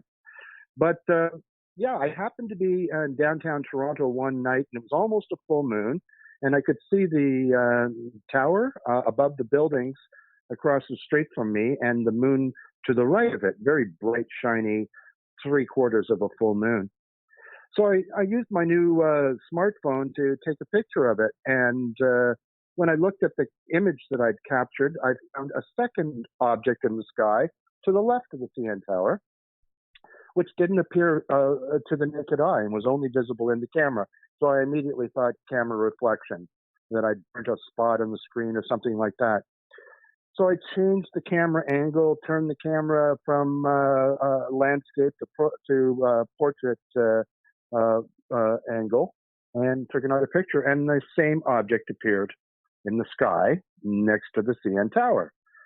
Most people think it's the moon, but actually that very bright light to the right of the CN Tower is the moon, and the orb to the left and above the tower is unidentified. That so I see. So the one on the right is the moon, or the one on the left is the moon? No, as I said, the one on the right is the moon. The photo was taken due south, so to the west of the structure, to the right of the tower. That's a very bright moon, and you can see that it's not quite round. The moon is kind of football shaped, right? Yeah, it looks like a lemon or a lime. Yeah, and yeah, exactly. It's not full. Now that second object, you can zoom in on that and see a lot of detail. It's very, very similar to what was photographed over New York City just a few days ago. I was so taken by it, about a dozen photos, and it was on the sidewalk in downtown street, and I flagged the people to ask them if they were seeing the same thing that I was seeing. So I actually took their names as witnesses. And a very strange thing to experience. And I decided to contact MUFON, the UFO Reporting Center. And they were very unresponsive to this. They said that they would contact me, but they never did. And when I recontacted them a few days later, they said, they tried to reach me a number of times. Since they couldn't, they wrote close the file because it was that was as far as they would go. It was very, very unusual. So I tried contacting other MUFON offices in other American cities to see if I'd get a different response. And I was totally unable to report this through MUFON. So my next avenue of investigation was the local university astronomy department, where the head of the astronomy department has a very strong online presence. He likes to answer questions about celestial objects, and I sent him these photographs, and he got back to me that they were not an asteroid, a planet, an airplane, or anything that he could identify. So I contacted the Department of Defense, where an old high school friend has a desk job in Ottawa, former captain of a destroyer in the Canadian Navy, and he was unable to answer any questions about it either. So it's completely a mysterious object. Well, so yeah, no, it doesn't look like flare. You can even see some like actual flare up here off the moon, and that's something totally different. I don't know what the heck that is. No one does. Experts don't know. Military don't know. MUFON don't know. There it is. And I don't know. Is it Nibiru? Is it a satellite? Is it a surveillance drone? It's quite obviously an orb. If you zoom in on it closely, you can see the shading of it off to one side. That it is a spherical object. So, don't know. It fits in with the theme of your story tonight. It fits in with the observations over New York this past week. So I thought you should see it, and Dex was kind enough to put it on your screen there. So, well, and one thing too is you can see everything else is, you can see the detail on everything, including the. I don't know if you guys can see this at home, but literally even the windows, you can see inside the house. I can see the lamp on the table. I can see everything. And nothing's blurry, it wasn't like the camera was shaky. And this thing has got this weird, like, little kind of shadow off to the left of it, and it's a weird orb. Well, thank you for calling in, Mike. You're always a pleasure to have on. And last time's call was about WTC Building 7, his friend, crazy story. I mean, like, his friend might have been the one who not only helped build or construct it because he was an engineer, but might have even helped set it up for deconstruction, if you know what I mean.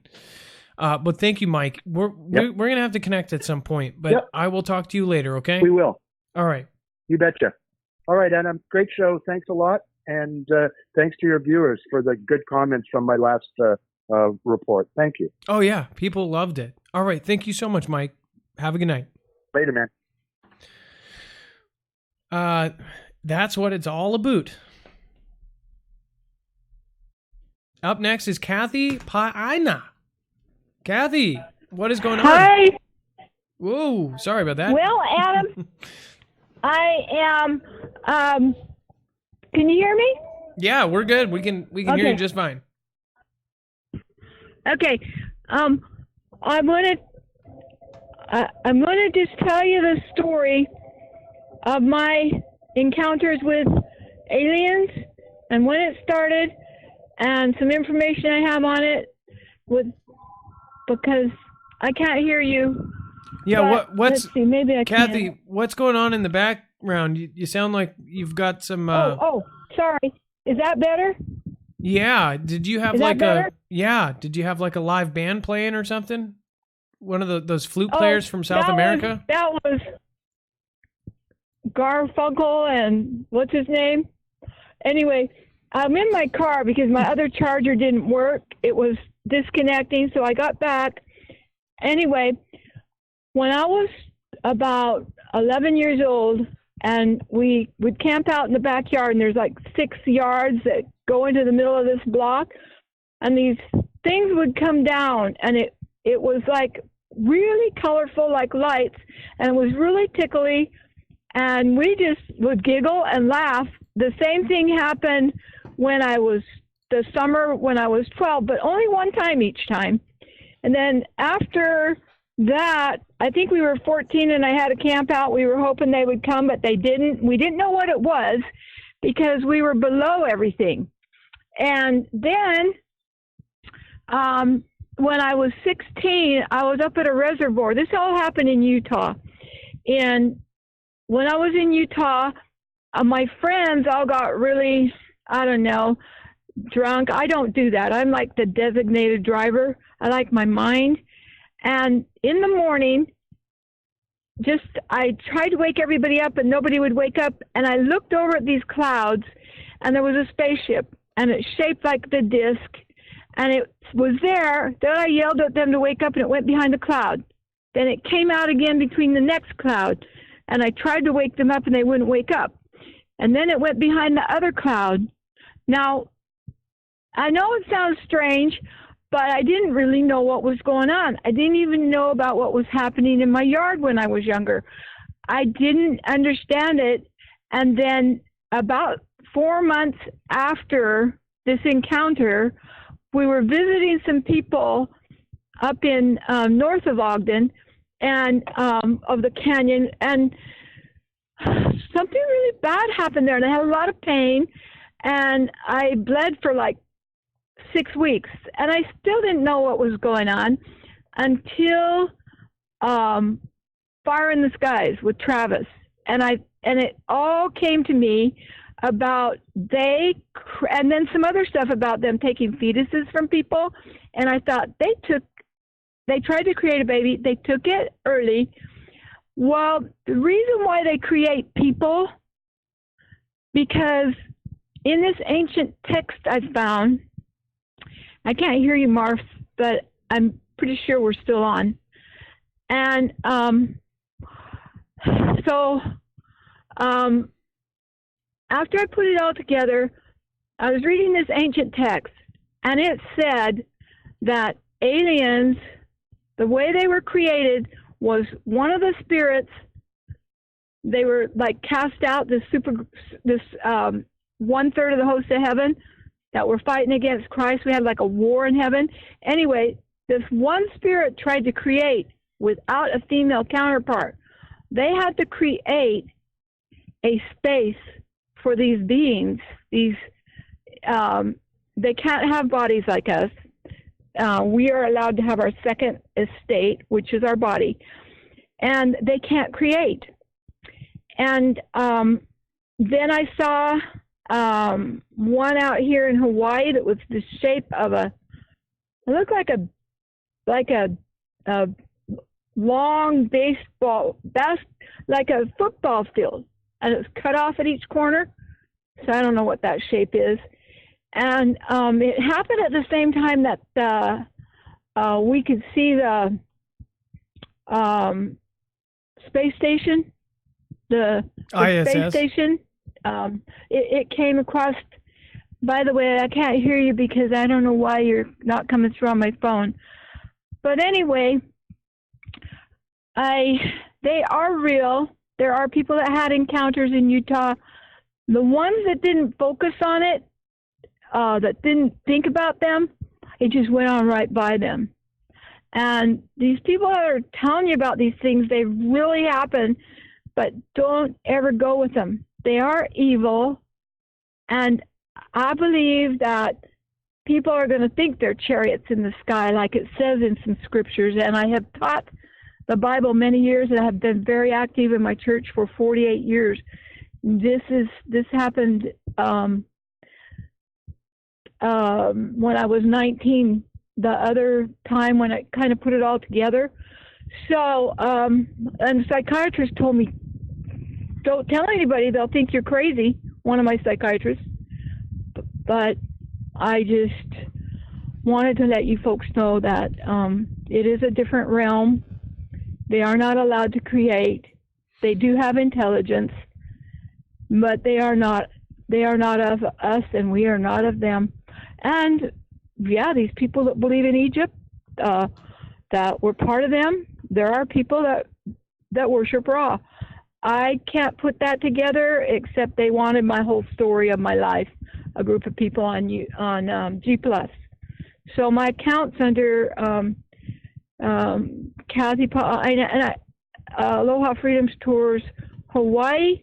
Then I also have a second one, YouTube, I'm trying to start. But I'm going to focus more on my art, and I did create a artwork. I'll try to upload it of the spaceship, because also at 16, I did a drawing that took me 6 months, and it had a spaceship in it. It was like being on a different planet, seeing Earth rise. So I have no idea what they did. I don't remember it. I'm really grateful that I don't remember it. I don't remember the pain. I just know that after having had children later in my life, that's what happens after you have babies. Anyway, I can't hear you, so I'm going to turn on this thing. Okay, well, Kathy, Kathy, I'm right here. I just wanted to listen to you patiently. Thank you for sharing your experience with us. And if you can't hear me on the phone, I do, Dex. Well, this is Marv. Yeah. Okay. I hear myself. That's okay. Is that 5 minutes? Well, a little bit over, but that's fine. Thank you for calling in, Kathy. You're part of the family. Yeah, I don't want people to go with them. Thank you very much. All right, you have a great night. I really enjoy it. All right. God bless you. Thank you. Bye-bye. All right, bye-bye. Okay, let's see here. Up next, we have Dave. And, by the way, rude comments will get you banned. Just period. So, and that does not mean you can have an opinion. Say, I believe this. But if you put other people down, including other channels, that's our rule. You can have free speech, but free speech wherever you want. This channel is volunteer, so like you don't have to be here. It's not like a public square. It's my channel, and the only rule I ask is that you don't put other people down. That's all. Super easy. Super chill, super laid back. And then when you call in, hopefully nobody will be mean to you. All right, Dave, what's going on, man? Hey, Adam, how you doing, man? Good. So let's see here. Sorry, I'm going to pull up your card real quick. Dave, first-time caller out of Seattle, says, oh, dude, I saw this. Predicted FF attack on Seattle November 20th, or November 3rd, actually. So I'll pull this up. Go ahead. Yeah, I just saw that. I just caught on to that today. I was kind of surfing around because I heard about the Marines being called up, and I was trying to put two and two together, and I found that on that FF date on 11/3, and could that be it? Could that be? There's so much predictive programming out there that it's pointing to Seattle. So there's so much out there pointing to Seattle. Well, we haven't had a big attack here. Here it's strategic. It's very strategic, yeah. And there's so many. We got Boeing here, we got Microsoft, we got Amazon. I mean, we're loaded. And if you hit a stadium when it's full of those people, guess who's going to be in there? All the elites in the area. And I heard it's supposed to be a fake radiological too. So okay, so there's that video. I wouldn't play the sound. There's a lot of sound in there that you probably don't want on your show. Well, no. But, so can you hear me? Are you able to hear me? Yeah. We're having a lot of sound issues. Okay, so I got to explain to people what the hell we're talking about. So. Cochin Mitt Willie, I believe this is the original video that came out. I actually tweeted this, I want to say, the day after it came out. And what happened is he put together a huge collection of things. Now, I just saw somebody said, no date setting, please. I believe I agree with you on the no date setting, but on this, it is very scary how many things he pulled up from predictive programming, how many shows, films. This guy must have spent a long time. And I think at first people kind of tuned out because of his accent. I think he's got a little bit of a funky accent, and they almost didn't possibly. German, yeah. Yeah, I think they almost didn't take him serious at first. But man, he put some time into this. Look at this. So this video has, and I'm just playing a couple screenshots here out of fair use. I was gonna not only cover this, but I was gonna show something. I wasn't gonna put the date or on anything on it, but I will say this: there's a lot of things that kind of point to all sorts of weird stuff.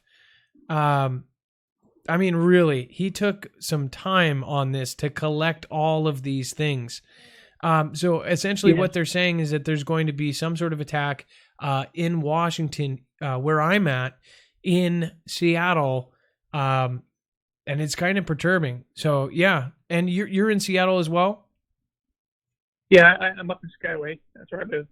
So I'm pretty close to downtown. And, yeah, it's kind of got me a little freaked out. I might try and be out of town on that day. And, yeah, it's they're saying on, 11-3 during a football game.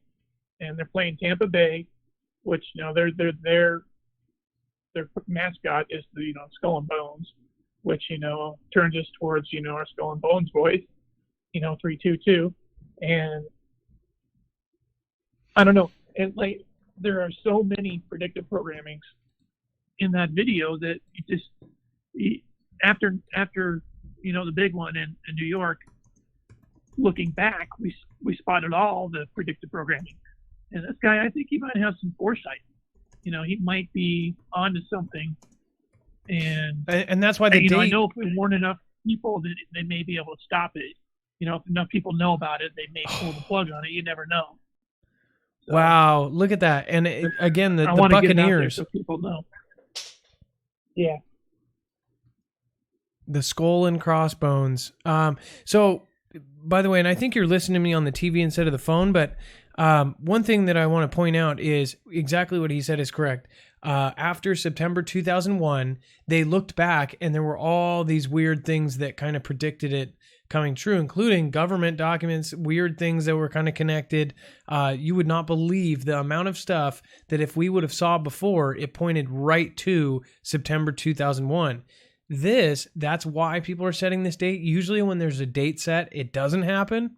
I've just seen that so many times. But the way he put it out there, and the how much stuff he put together, it's like you actually do go, holy crap, like, is he onto something here? Like, there are so many signs all pointing in the same direction, and this is just creepy. Tampa Bay Buccaneers, out of all the... Oh, man. Yeah, out of all of them, yeah, I swear. It's crazy. And all of the 11-3 references, 11-3, 3-1-1 in Europe, 3-1-1 is backwards. Creepy as heck. Yep. Yeah, it's the stars are lining up on this one. But I just want to call in and get your hound dogs on this and see what you can find out. And hopefully you'll do an extended show on it. And I don't know if we can get enough people to know about it. Like I said, maybe they'll stop it. You never know. But anyway, I think my 5 minutes are up, and I love your show, Adam. Keep up the good work.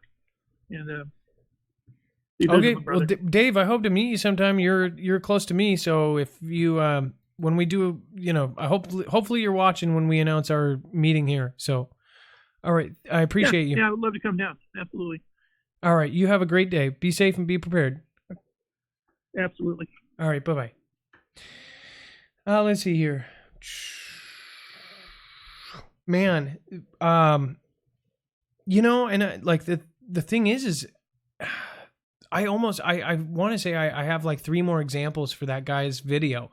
By the way, it's really hard for me to say this. It's Cochin Mitt Willie. My mods are already ahead of me. Thank you, Jay Stone, and whoever else, I think CJ, for putting the link there to the channel. It's only got 27,000 views. That's crazy. Hello, you are live on Marfoogle TV. Cooper, what's going on?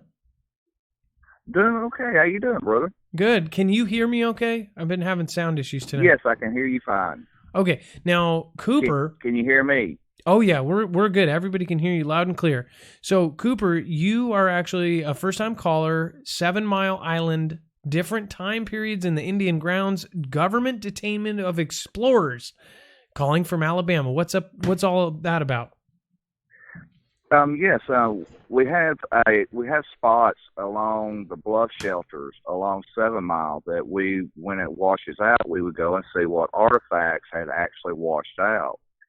And we seen some activity of people pressure washing out of a bluff shelter, and because we were about 120 yards away, and when we started really looking, they were military.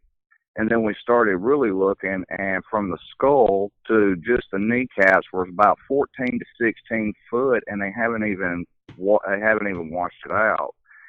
And we sit there for probably about 30 minutes with our jaws dropped, just really couldn't believe what we were witnessing between my friends and I. And next thing we know, we're being held at gunpoint, and they walked us around to the gate line, and they confiscated our phones. They detained us for 6 hours, and pretty much when we got our phones back, all of our family personal pictures, everything that we had videoed, everything was wiped completely out. Like they had reset our phones and we lost everything. And here's the kicker: even though our phones had security codes on it, none of us gave them our security codes, and they still were able to get into our phones and wipe everything out. Okay, and again, can you say where this was located? Muscle Shoals, Alabama. And it was on Indian grounds, is that correct?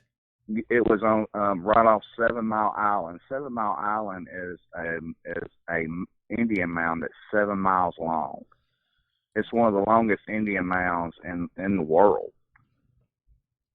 Now, and the government here, about a year after that, the government had come in and had riff-raffed the whole entire 7 Mile Island on both sides, because there were like 10 and 12 foot actual skeletons being washed out, and they were about 20 to 25 foot down, which that would be the Paleo era.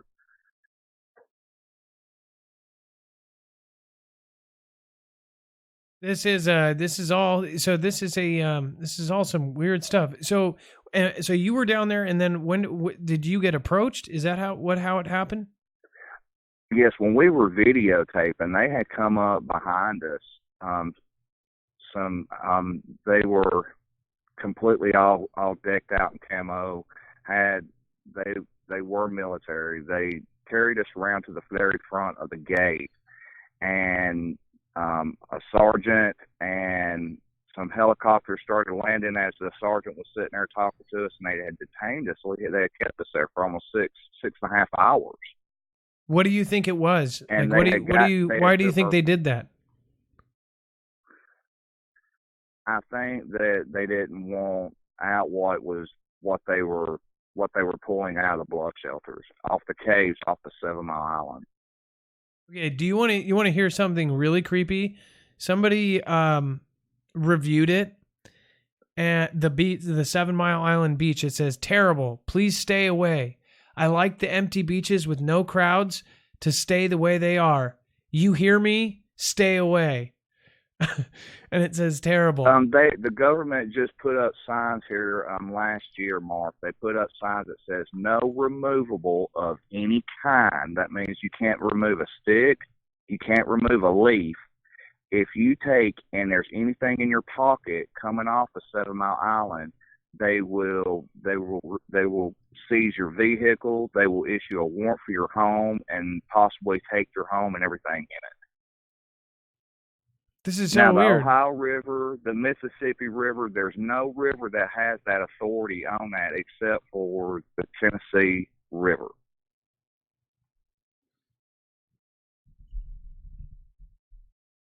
I'm just trying to see. I'm trying to find out. It's weird. There's like not that much about it. And this is, I guess I'm not looking at the right one though. I don't know. It's weird. It's like it doesn't exist. Jason, we have a local musician. His name is Jason Isbell. He's got a song that's called 7 Mile Island. What's weird is it's not even showing up on Google. I wonder if I go over to DuckDuckGo, because they're showing 7 Mile Island, but that's in New Jersey, and that's not the same thing. You're talking about it. No, the whole entire island is a burial mound, and it's like it's 260, almost 300 feet that goes down into the water. And when they were building our dams, when they started building the dams, when they had started finding, this is where the Trail of Tears started. I don't know if you ever heard of the Trail of Tears. No, I have not, and it's weird. I did find some stuff on this. Yeah, super weird. Well, they have done a lot to try to keep it confidential. That's the reason why I told him I didn't feel comfortable with saying my name. 'Cause they strictly said, do not talk about it. Well, I just think it's weird that there's very little about it, and if it's a place, and then this is one of them, and they also consider it some sort of wildlife management area.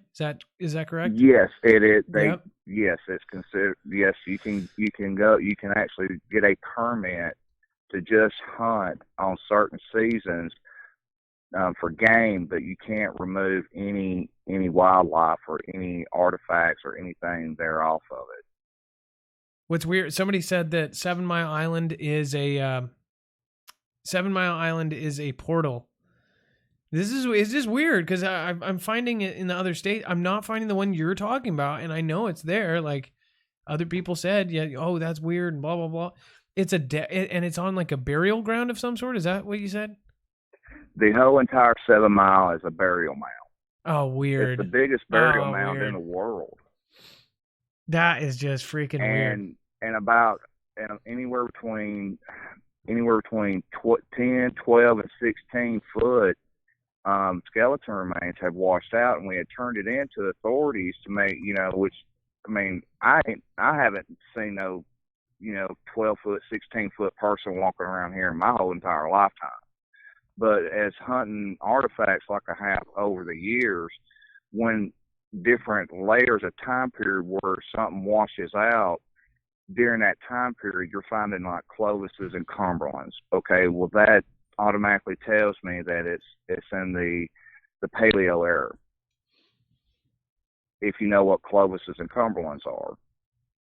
Well, yeah. So we have talked about that on the show. I just think it's super weird. Even on DuckDuckGo, there's just nothing about it, and I just what is there like a place on Google Maps that we could pull up that's close to it? It should be under the. I would look for like Florence, Alabama. It's which Florence is just on the other side of. I think it would be called the Refuge. It's called 7 Mile Refuge. Is what I think they have it listed under. See, they haven't stated that it's a burial mound, but the Indian Federation had got into a very heated argument with our government and had them come in and riff-raffed it when all these skeleton remains started washing out. Oh, weird. Yeah, it says I found the official rules. Very weird, and there's all these. You have to get specific specifications, and you have to be government approved to do certain things here. Oh, this is super weird. I don't know. I thought it was weird that it's just so hard to find like a park. You would think there'd be whatever this little island is. I did find the actual location of it. So this is it on Google Maps. This is 7 miles long, apparently, or I'm assuming that's why they call it. Look at this thing.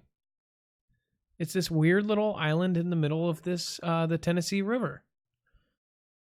Yes, and the island actually, if they wouldn't have built the dam, the island is actually a lot longer than 7 miles. It's more like about 30 to 40 mile mound. It goes all the way from 7 Mile to Decatur, Alabama.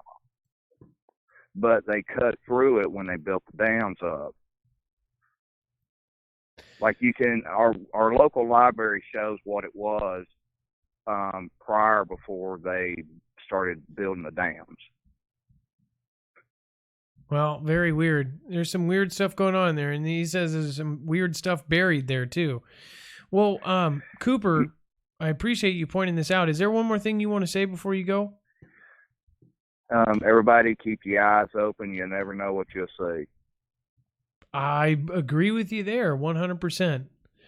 So I enjoy talking to you, Marf. Thank you so much. Again, have a great night. Be safe, be prepared, and Marf out. So he says he was detained there, that they took all of the video that he took, everything. Him and his friends. What did you guys think? I think he sounded truthful. In my opinion, he sounded like that's creepy. Up next, we have Josh from Conquest. If it ever comes through. Josh from Conquest, you are live on Marfoogle TV. What's going on? Hey, how's it going, Adam? How you doing? Good. Sorry, I just blasted everybody's eardrums. Good. So, by the way, I want to say thank you. The other day, I saw a video that you put up, and it was extremely nice of you. You did a very nice thank you video, or just a shout out video, whatever you can call it. So I saw that. So thank you. And I wanted to... Yeah, no problem. I wanted to send people your way. So yesterday I actually said I was going to do so. So, and by the way, so Josh just did a shout out video for no reason at all, and just said, basically showed us some love. You guys can go watch that video. But I thought it's very cool that you shouted out the Foogle family, you shouted out everybody else. So I hope that the Foogle family go over and show him some love. Again, he basically got my attention just by saying, a cool, awesome shout out video. So let's see here. This is the channel. This was the shout out, and he's starting out. And I love how you just said, this is a brand new channel. I'm starting out. I'm whatever. And that's how I started out. I just said, I'm starting, I'm doing this and whatever. And, we'll see what happens.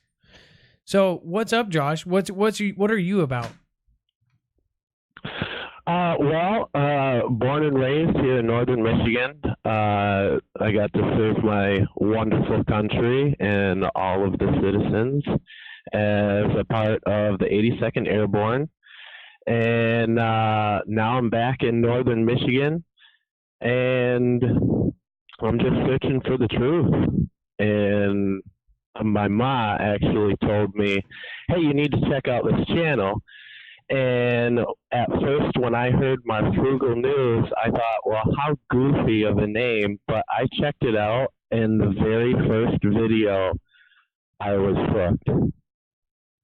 That's awesome, man. Well, I always wonder what people think when they first hear Marfoogle, and it's like, it's the goofiest looking thing, but I guess, nobody forgets it.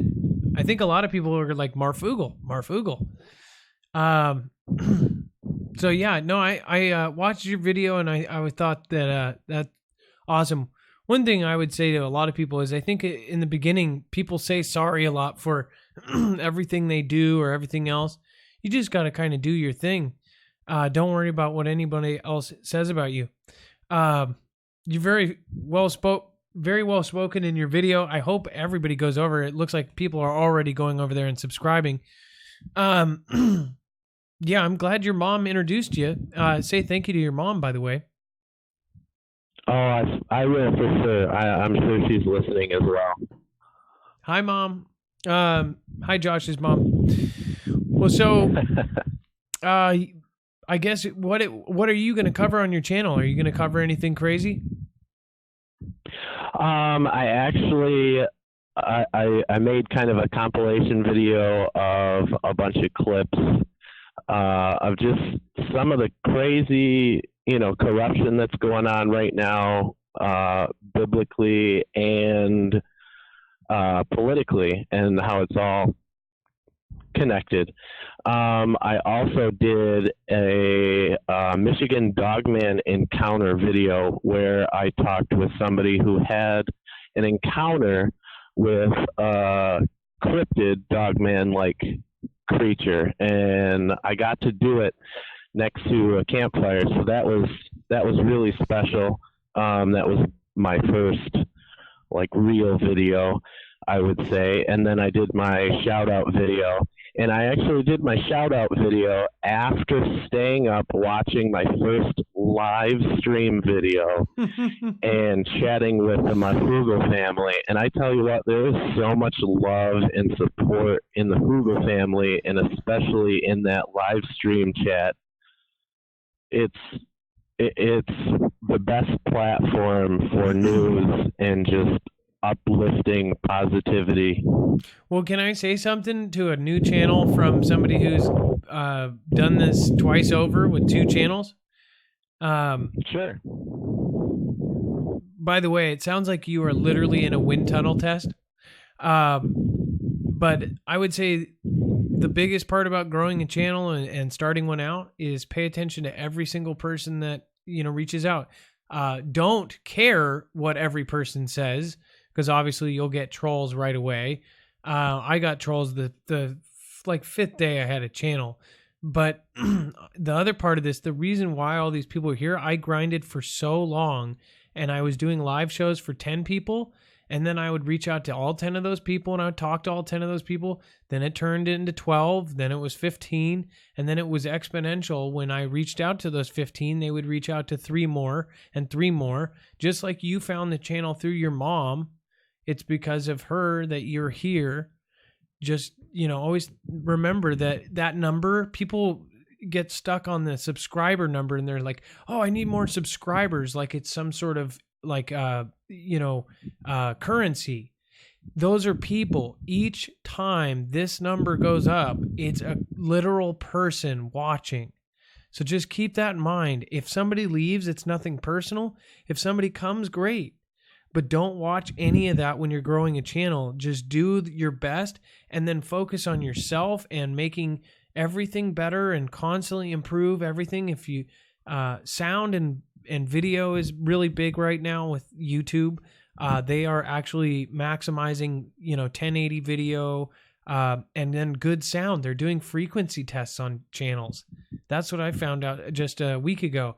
So, slowly improve things and just keep going and keep putting out stuff. You don't have to have all the fancy gear, but when people see that you literally put your heart and soul into something and you work at it, they will come. You don't have to put your work and soul into something and nobody comes and be like, why is this not working? I'm just saying that because I hope, just from the small interaction and seeing you on your video, I hope you do well, and I think you will. So I just that goes out to everybody too. It's not about just making a video and getting a bunch of views. It's about making a community, and that's what we've done, and that's what you have to do to be good at this. Period. It's not about the views. The views are secondary. So, anyways, just thought I'd give you that piece of advice. The views definitely will come after a while. They just don't come in the beginning. Nobody gets that. I mean, there's flukes like that one random weird chick that she's kind of cute that lives in a van, and she's like, I live in a van by myself and I'm a girl and I'm single. And then they're like 18 million subscribers in a week. Everybody was shocked by it. Even like the hot van life girls are like, how did she get 1 million subscribers in a week? There are weird flukes like that with the weird algorithm, but there's no real cheating the system. You're dealing with people. You're not just putting out a video out there and it's not just going to go viral. It's the people that are the whole root behind this whole thing. So anyways, just right away, I there's certain people that have kind of a personality that you could probably be somebody on TV. So anyways, yeah, I think you know what I mean. Well, anyways, thank you for calling, sure. And it looks like you've already gone up. So again, this is Conquest, and the only problem you have though too is that there's a bunch of conquests. I looked like there was like 20 of them. So just make sure that, boom, you already got 160 subscribers. So now, holy cow! Yeah. Last time I checked, I was at 41 or 43. Well, you're going to have the whole Foogle family love mob you. Also, if you guys go over and leave a comment, I will come and say hi over on Josh's channel. That's usually what I do with the love mobs.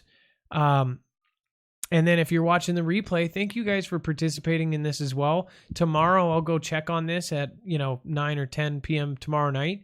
And then if you're watching the replay, I'll be able to say hi to you back. So anyways, Joshy Bear, do you want to say anything else before you go? Or I mean, not Joshy Bear, sorry.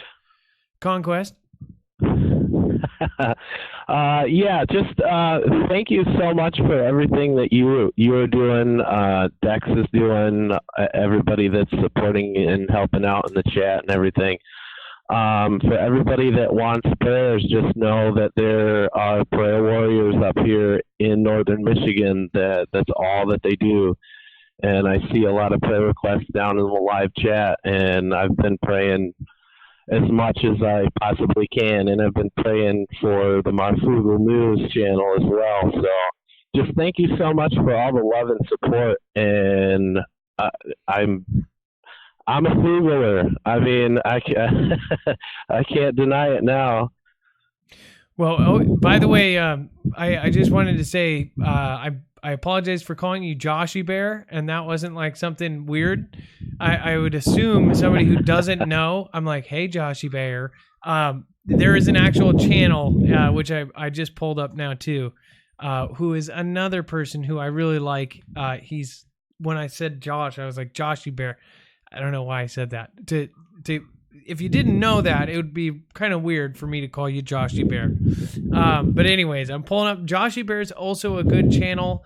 Awesome guy. He did a video very similar to yours a long time ago, and we went over and love mobbed him as well. So Josh from Conquest, thank you for coming on, and I hope everybody ends up love mobbing the heck out of you and shows you some Foogle Fam love. All right, man. Have a good night. Thank you. Have a good night. All right. Be safe. Be prepared. All right. And then let's see here. Up next, we have John. John, you were live on Marfoogle TV. What's going on? Hey. Let's see here. John, you wanted to talk about, let's see here, Marine reserves. Oh, okay. So the order, basically, why are Marines on standby? And then you have an actual, you have an article here. So explain what this is. Okay. First off, I just wanted to say hi to everyone, and also I've been watching you since you were working your job on your shows from there. I don't trust many people very easily, but you've earned my trust over the years, and you're a very sincerely kind person, and I haven't come across anyone like that in a very long time, so I wish I lived near you now. But anyway. Well, thank you. And you said, by the way, you cut out for a second. You watched since I was in my car. Is that what you said?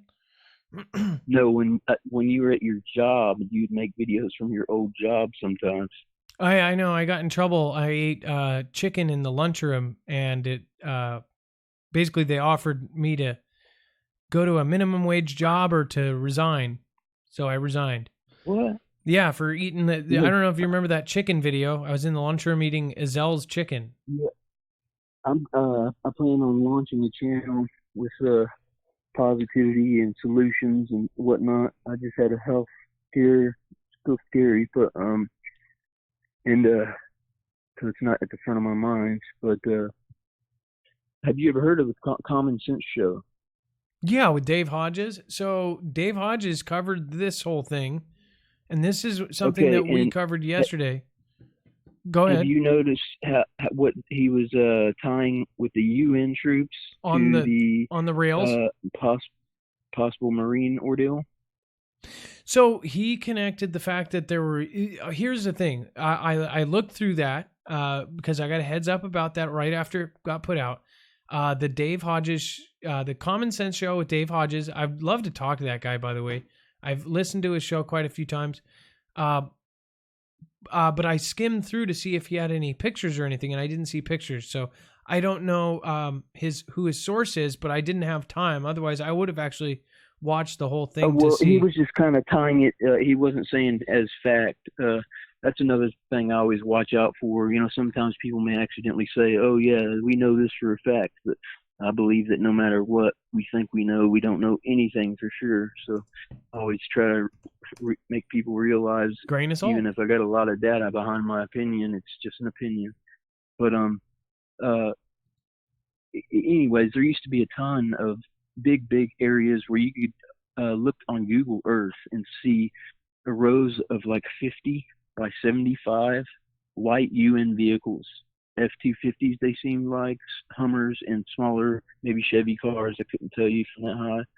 And they're all gone now. But he has gotten pictures over the past month or so. I stopped listening to his show a while back, but today when I was told I was going to come home, I was online, and I saw his show and one of his recent shows, and it showed one of the Spetsnaz vehicles, and it had the globe on it, and basically the wording on the vehicle was something to do with trans something highway, and it was, I believe, the southeast border of Oregon, and it's definitely a vehicle with and I mean, over the years, back when I used to watch him, he'd get tons of pictures of Russians and where they'd train at all the gun ranges, and a lot of them are friendly, but some wouldn't talk.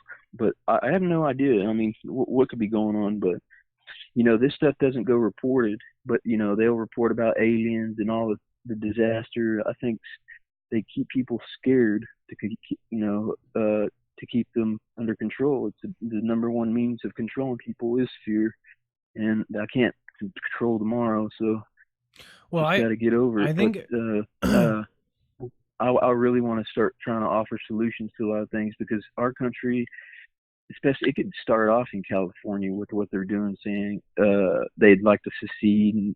Obama had signed the UN the right to come and police areas in the United States in times of unrest, or if we asked, and California's threatened secession and threatened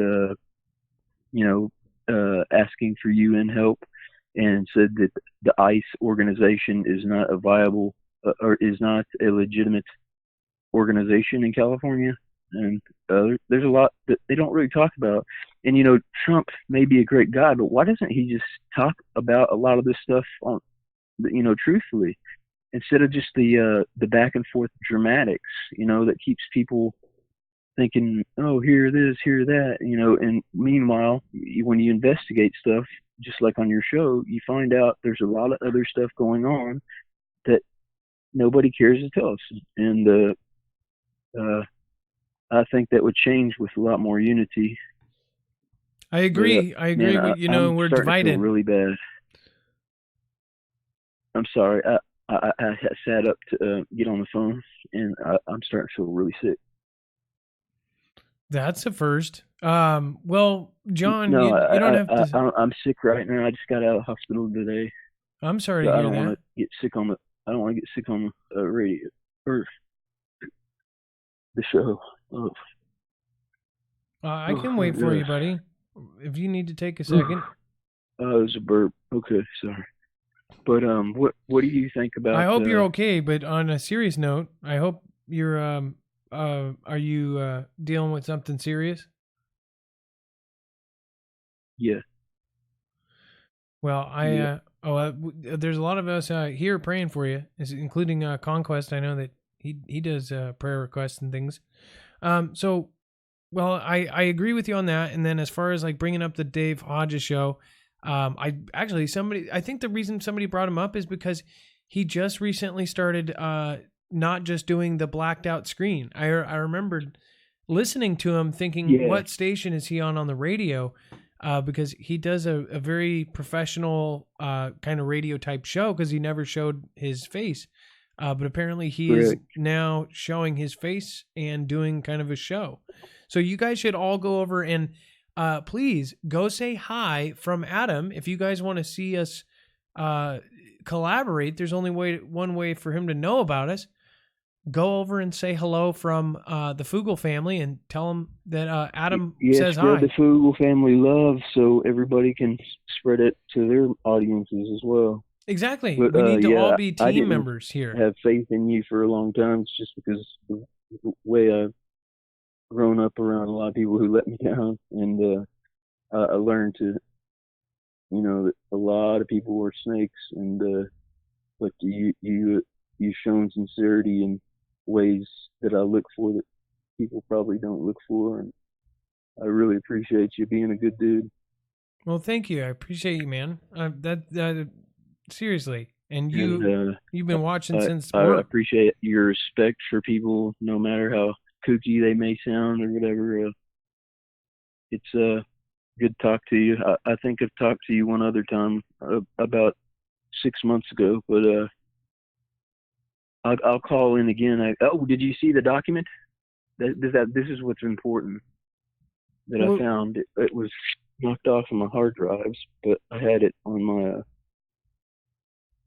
encrypted cloud, and I sent it to Dex. Okay, let me see. There was 3 things in there. I didn't realize that third one was. Let's see here.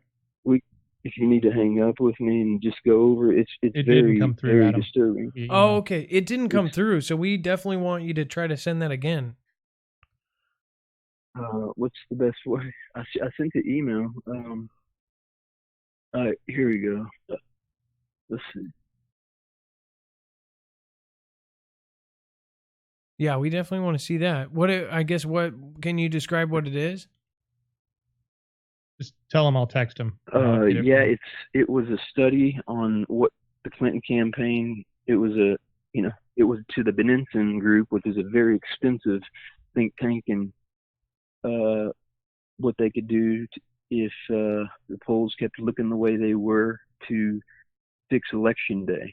And some of the answers were holographic, and they explained the 18-wheelers that are nitrogen cooled that have holographic images that beam into the sky, and they said maybe make it the second coming of Jesus.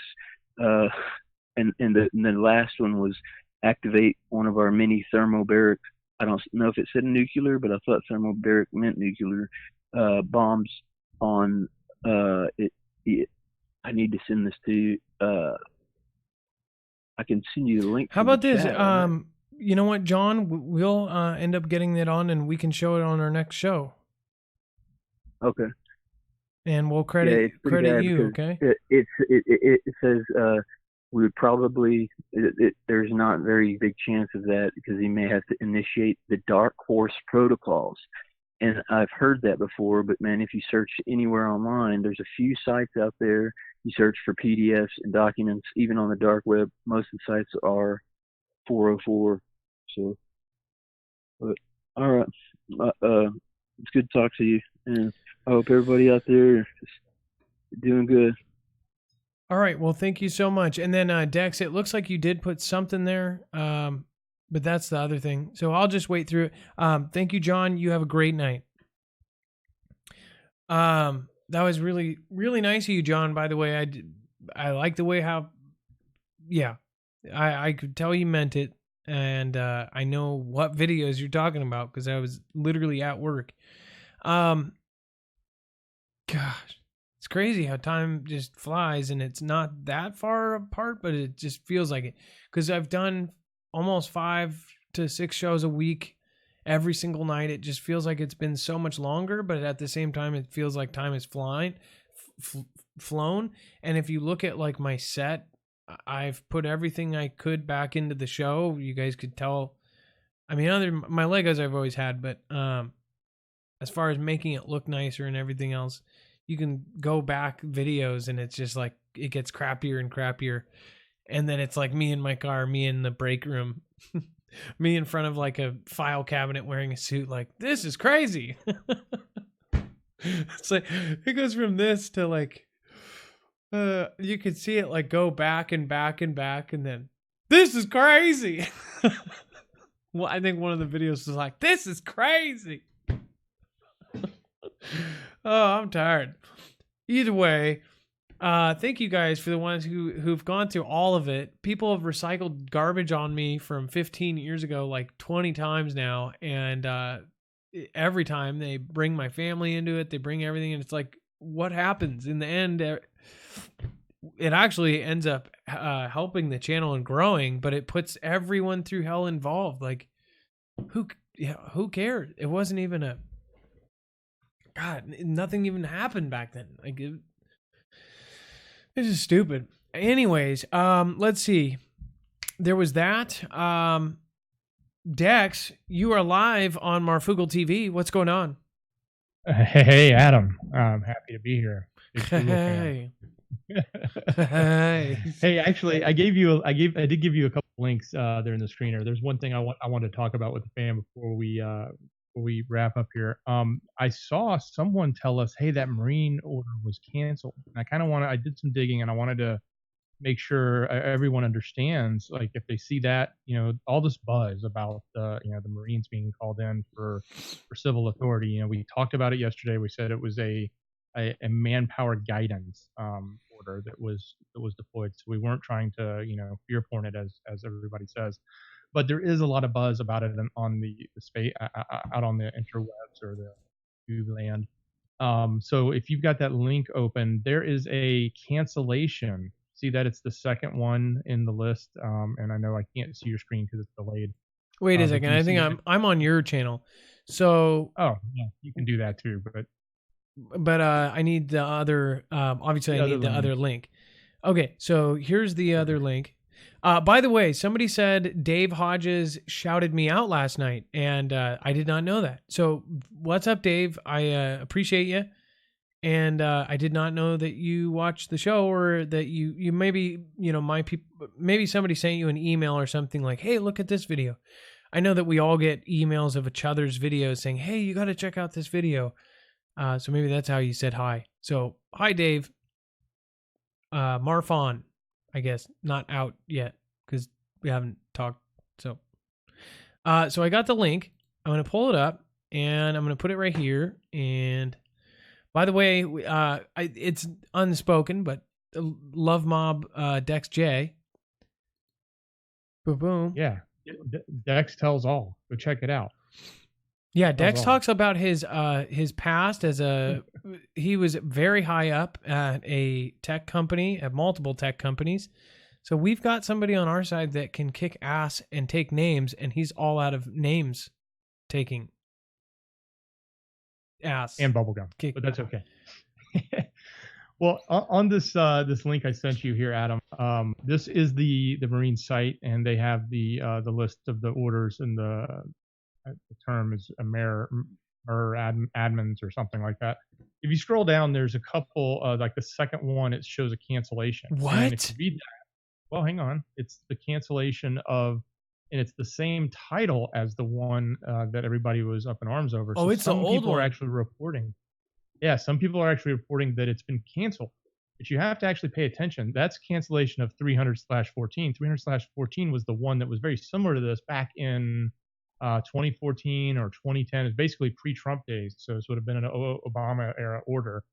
So this is actually because this new order is out. They've canceled the old order. So for those that are thinking that So a lot of people are going, oh my gosh, it's been canceled. We don't have to worry. No, it's not about that. They canceled an old order. The new order still stands. So pay attention. That's what I wanted to bring out. We actually probably need to put this out on main channel. I did see at least one that said that it was canceled. When I was just scrolling through things. I don't know if you go back a few minutes, but we were looking for Conquest, and there's a video there that says, don't worry, it's all done. But you got to look. See, so we were actually the only ones that saw that this was a previous thing, but it was different this time around. So nobody else mentioned that there was a previous order that was just like it, and now it's changed, and this is some pretty weird stuff. Like this is this is for something else. So, again, we don't. The way I look at it. The way I analyze it is they had a previous order, and it was an old order, and now we have a new order that supersedes it.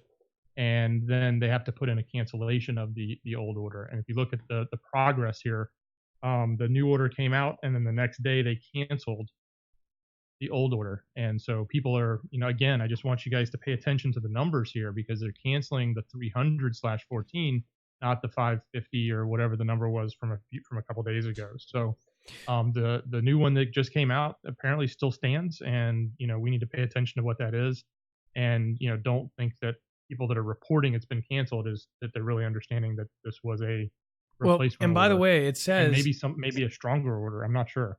And by the way, so the last number coordinates with the year. So this was done in 2014. That order has been canceled, and they have not canceled the new one.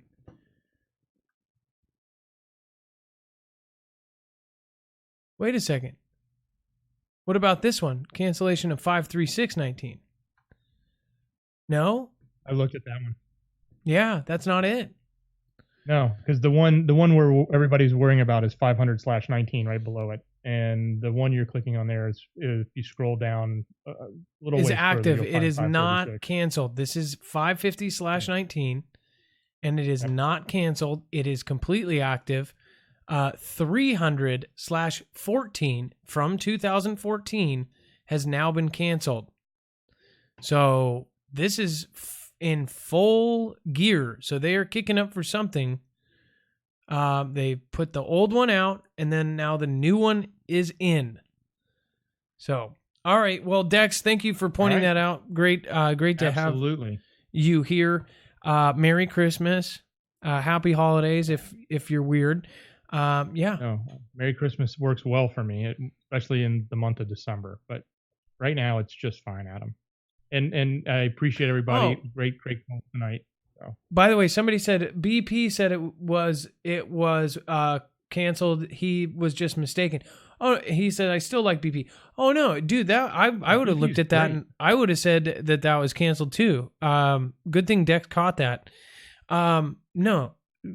BP, by the way, BP Earthwatch is one of my favorite channels. If you guys have not checked out BP Earthwatch, he is a legend on YouTube.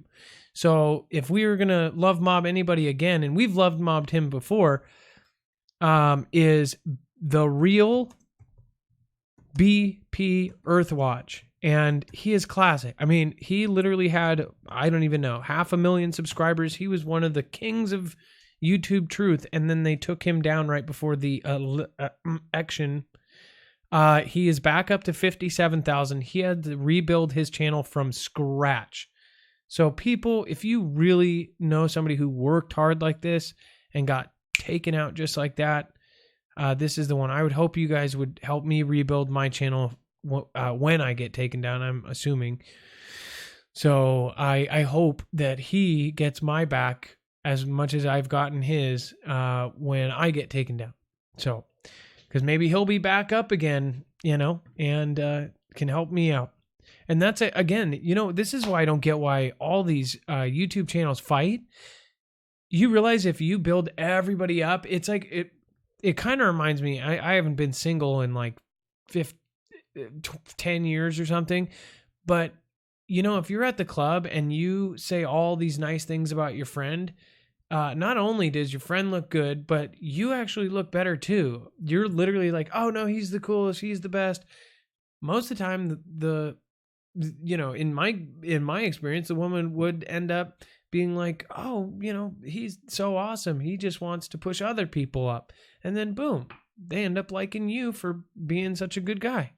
So all I'm saying is, with this YouTube thing, you push up 10 other people and you guys don't look at it as competition, and say something happens to you, all these 10 other people are backing you up.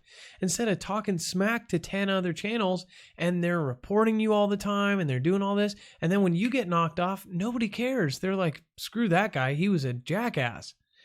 Why would we not all be friends and be on the same page? No matter how much we disagree, we're all doing the same thing. It's like, if there's 10 guys mopping in the hospital, it's not like, well, that guy sucks at mopping. No, you'd be like, what's up, man? How's mopping 11? I'm mopping 12. man, not as shitty as mopping 14. I heard, they've got the, something that has more shit than 13. Just saying, we should all be friends. So, love all you guys. Now it is officially time for me to make a fool out of myself. If you've never been here before, this is officially the Shoutro, where I say thank you to the rest of you who did awesome things. By the way, DJ Lowe, Donald Warren, thank you. I appreciate you. That was amazingly awesome of you. And welcome, DJ Lowe. As always, if you subscribe during the show, you will get a shout out. Prilby, I've never seen your name before. I've never met you. Thanks for covering this. I believe, talking about the November 3rd. And I will cover it again. I just don't want to scare people. RM, thank you so much for the $10 super chat. I appreciate that. Neil Nelson, thank you for being loyal. You don't ever have to donate, man. And thank you for just being here every night. Hi, Adam. I heard all the Marines reactivated. Is that true or a rumor? I think you probably know the answer of that by now. But it is the reserves, and they are still on standby. The thing was not canceled, but it was very confusing how they did it. I think it's because a lot of people did not know about the last order, and we barely caught it. I mean, it's really some confusing stuff. Lucid said, saw your live and jumped quickly in to throw down to the cause. Thanks to Marf and all involved. Gotta go. Dex, you smell amazing tonight. Lucid just said you smell amazing, Dex. Is there something I need to know, or? I must smell really good if they can smell me from there. Did you really just say you must smell really good? I must. Was that a play on words? Was. I'm glad you caught that. You didn't even know. Unlike Tony Danza. Hold me close. Right. You guys have a wonderful night. Be safe. Be prepared. Blessed. Are we interrupting now? Yeah, I'm sorry. It was great.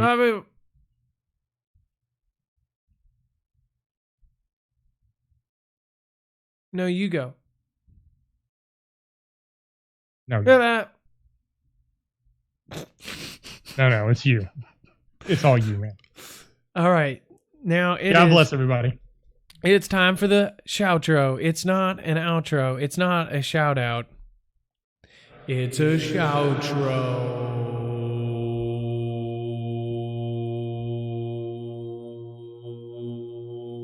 Open the folder.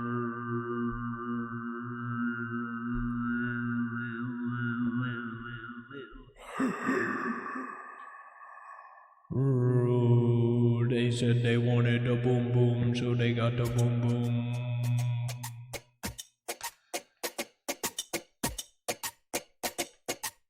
They said they wanted the boom boom.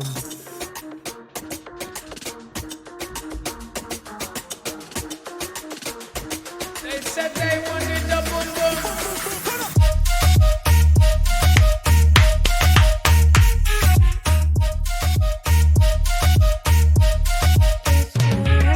They said they want the boom boom. Really bad with the sauce and pig. I see her razor S24 coming right back, and you know you want more. Kilroy was here, a positive channel wants Letitia Harvey. Got that Patrick S10, yeah, astronomy Rubio.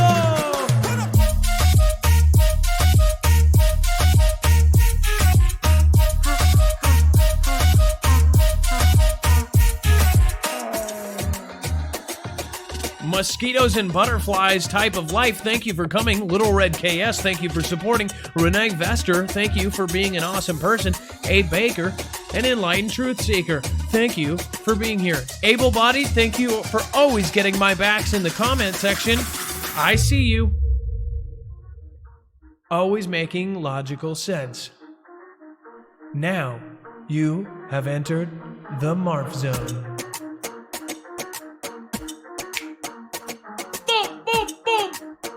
We be doing it now. Nobody likes Tina except for Mina. You know what I mean, nah? Ha! It's all about the web. The melody, that is.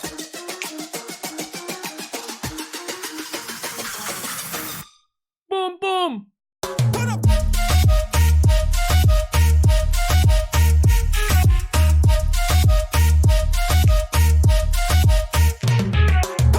I told you to go down. Do it back up, back around. Got a Kylie and the holy Aslan. Gotta bring it right up back in Aslan. Got a good conquest. Eat it right back down with the Derrick sis. Got a Lexi with Dex now. Got the Johnny Nelson and the pew pew pew. Pew pew pew.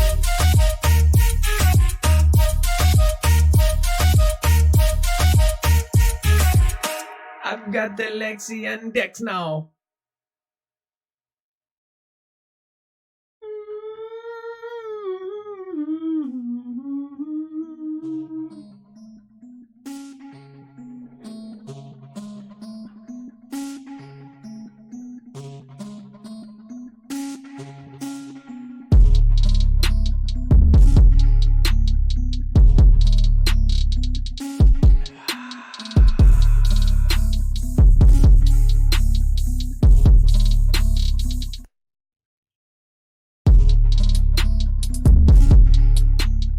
That wasn't the Kool-Aid, trust me.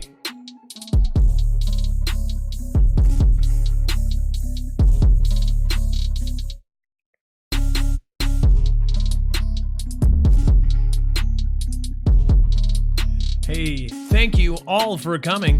Thank you, John Nelson. And thank you, Sun, Watcher 2, Red in the Valley, and save yourselves, sheeple. Catherine D, Ginger Grin, Carolyn Boggs, and the rest of the wind. Woody Kathleen Bieber, and Fly in Brian and Crystal Keith. R.N. Queen of Hearts, Majin 57. No, there's no problem with Majin. Red Pill Me, and we will see. Blue Merle and J.R. Higgins, and I'm a P and Spank the Naughty Monkey. Glenda Snyder says J.K., and I will say, be cows, be cows. Hey, what does the foot say to the thigh that annoys them? Be calves. I made that up on the spot. Could you tell?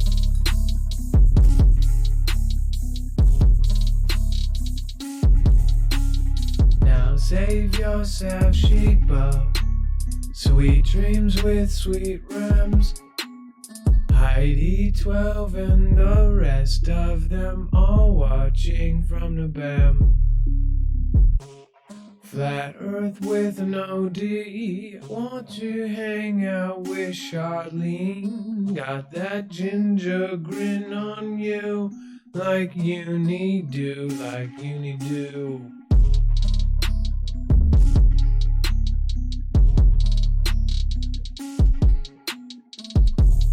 Helen Bushel and Vinegar, gotta bring you the whole world.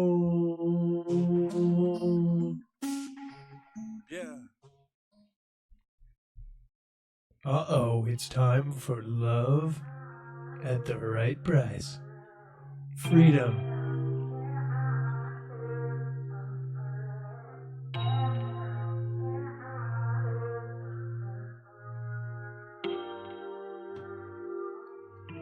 I wish all of you guys a happy night. I wish we could hang out all night. We getting funky. Hey, thank you. Thank you for the blanket show. Really wanna bring you now. Really wanna be yourself. Then come over and be with the Foogle Family. Hanging with the melody. The JM and the Shari Network and the beat on the session and the Fringe Files. Gotta hang out with the rest of them, and we're gonna be hanging out for quite a while. Who flung dung and save yourselves? People, yes in London. CJ Blaze and Tony Higginson. I'm gonna hang out until I'm done. Hey, got that Raymond's rip curl. Lisa, I'll haul roll like Will. Oh, hanging out with the Deborah Hibbert. I'm in a cupboard like an Indian, but not Indian. Bear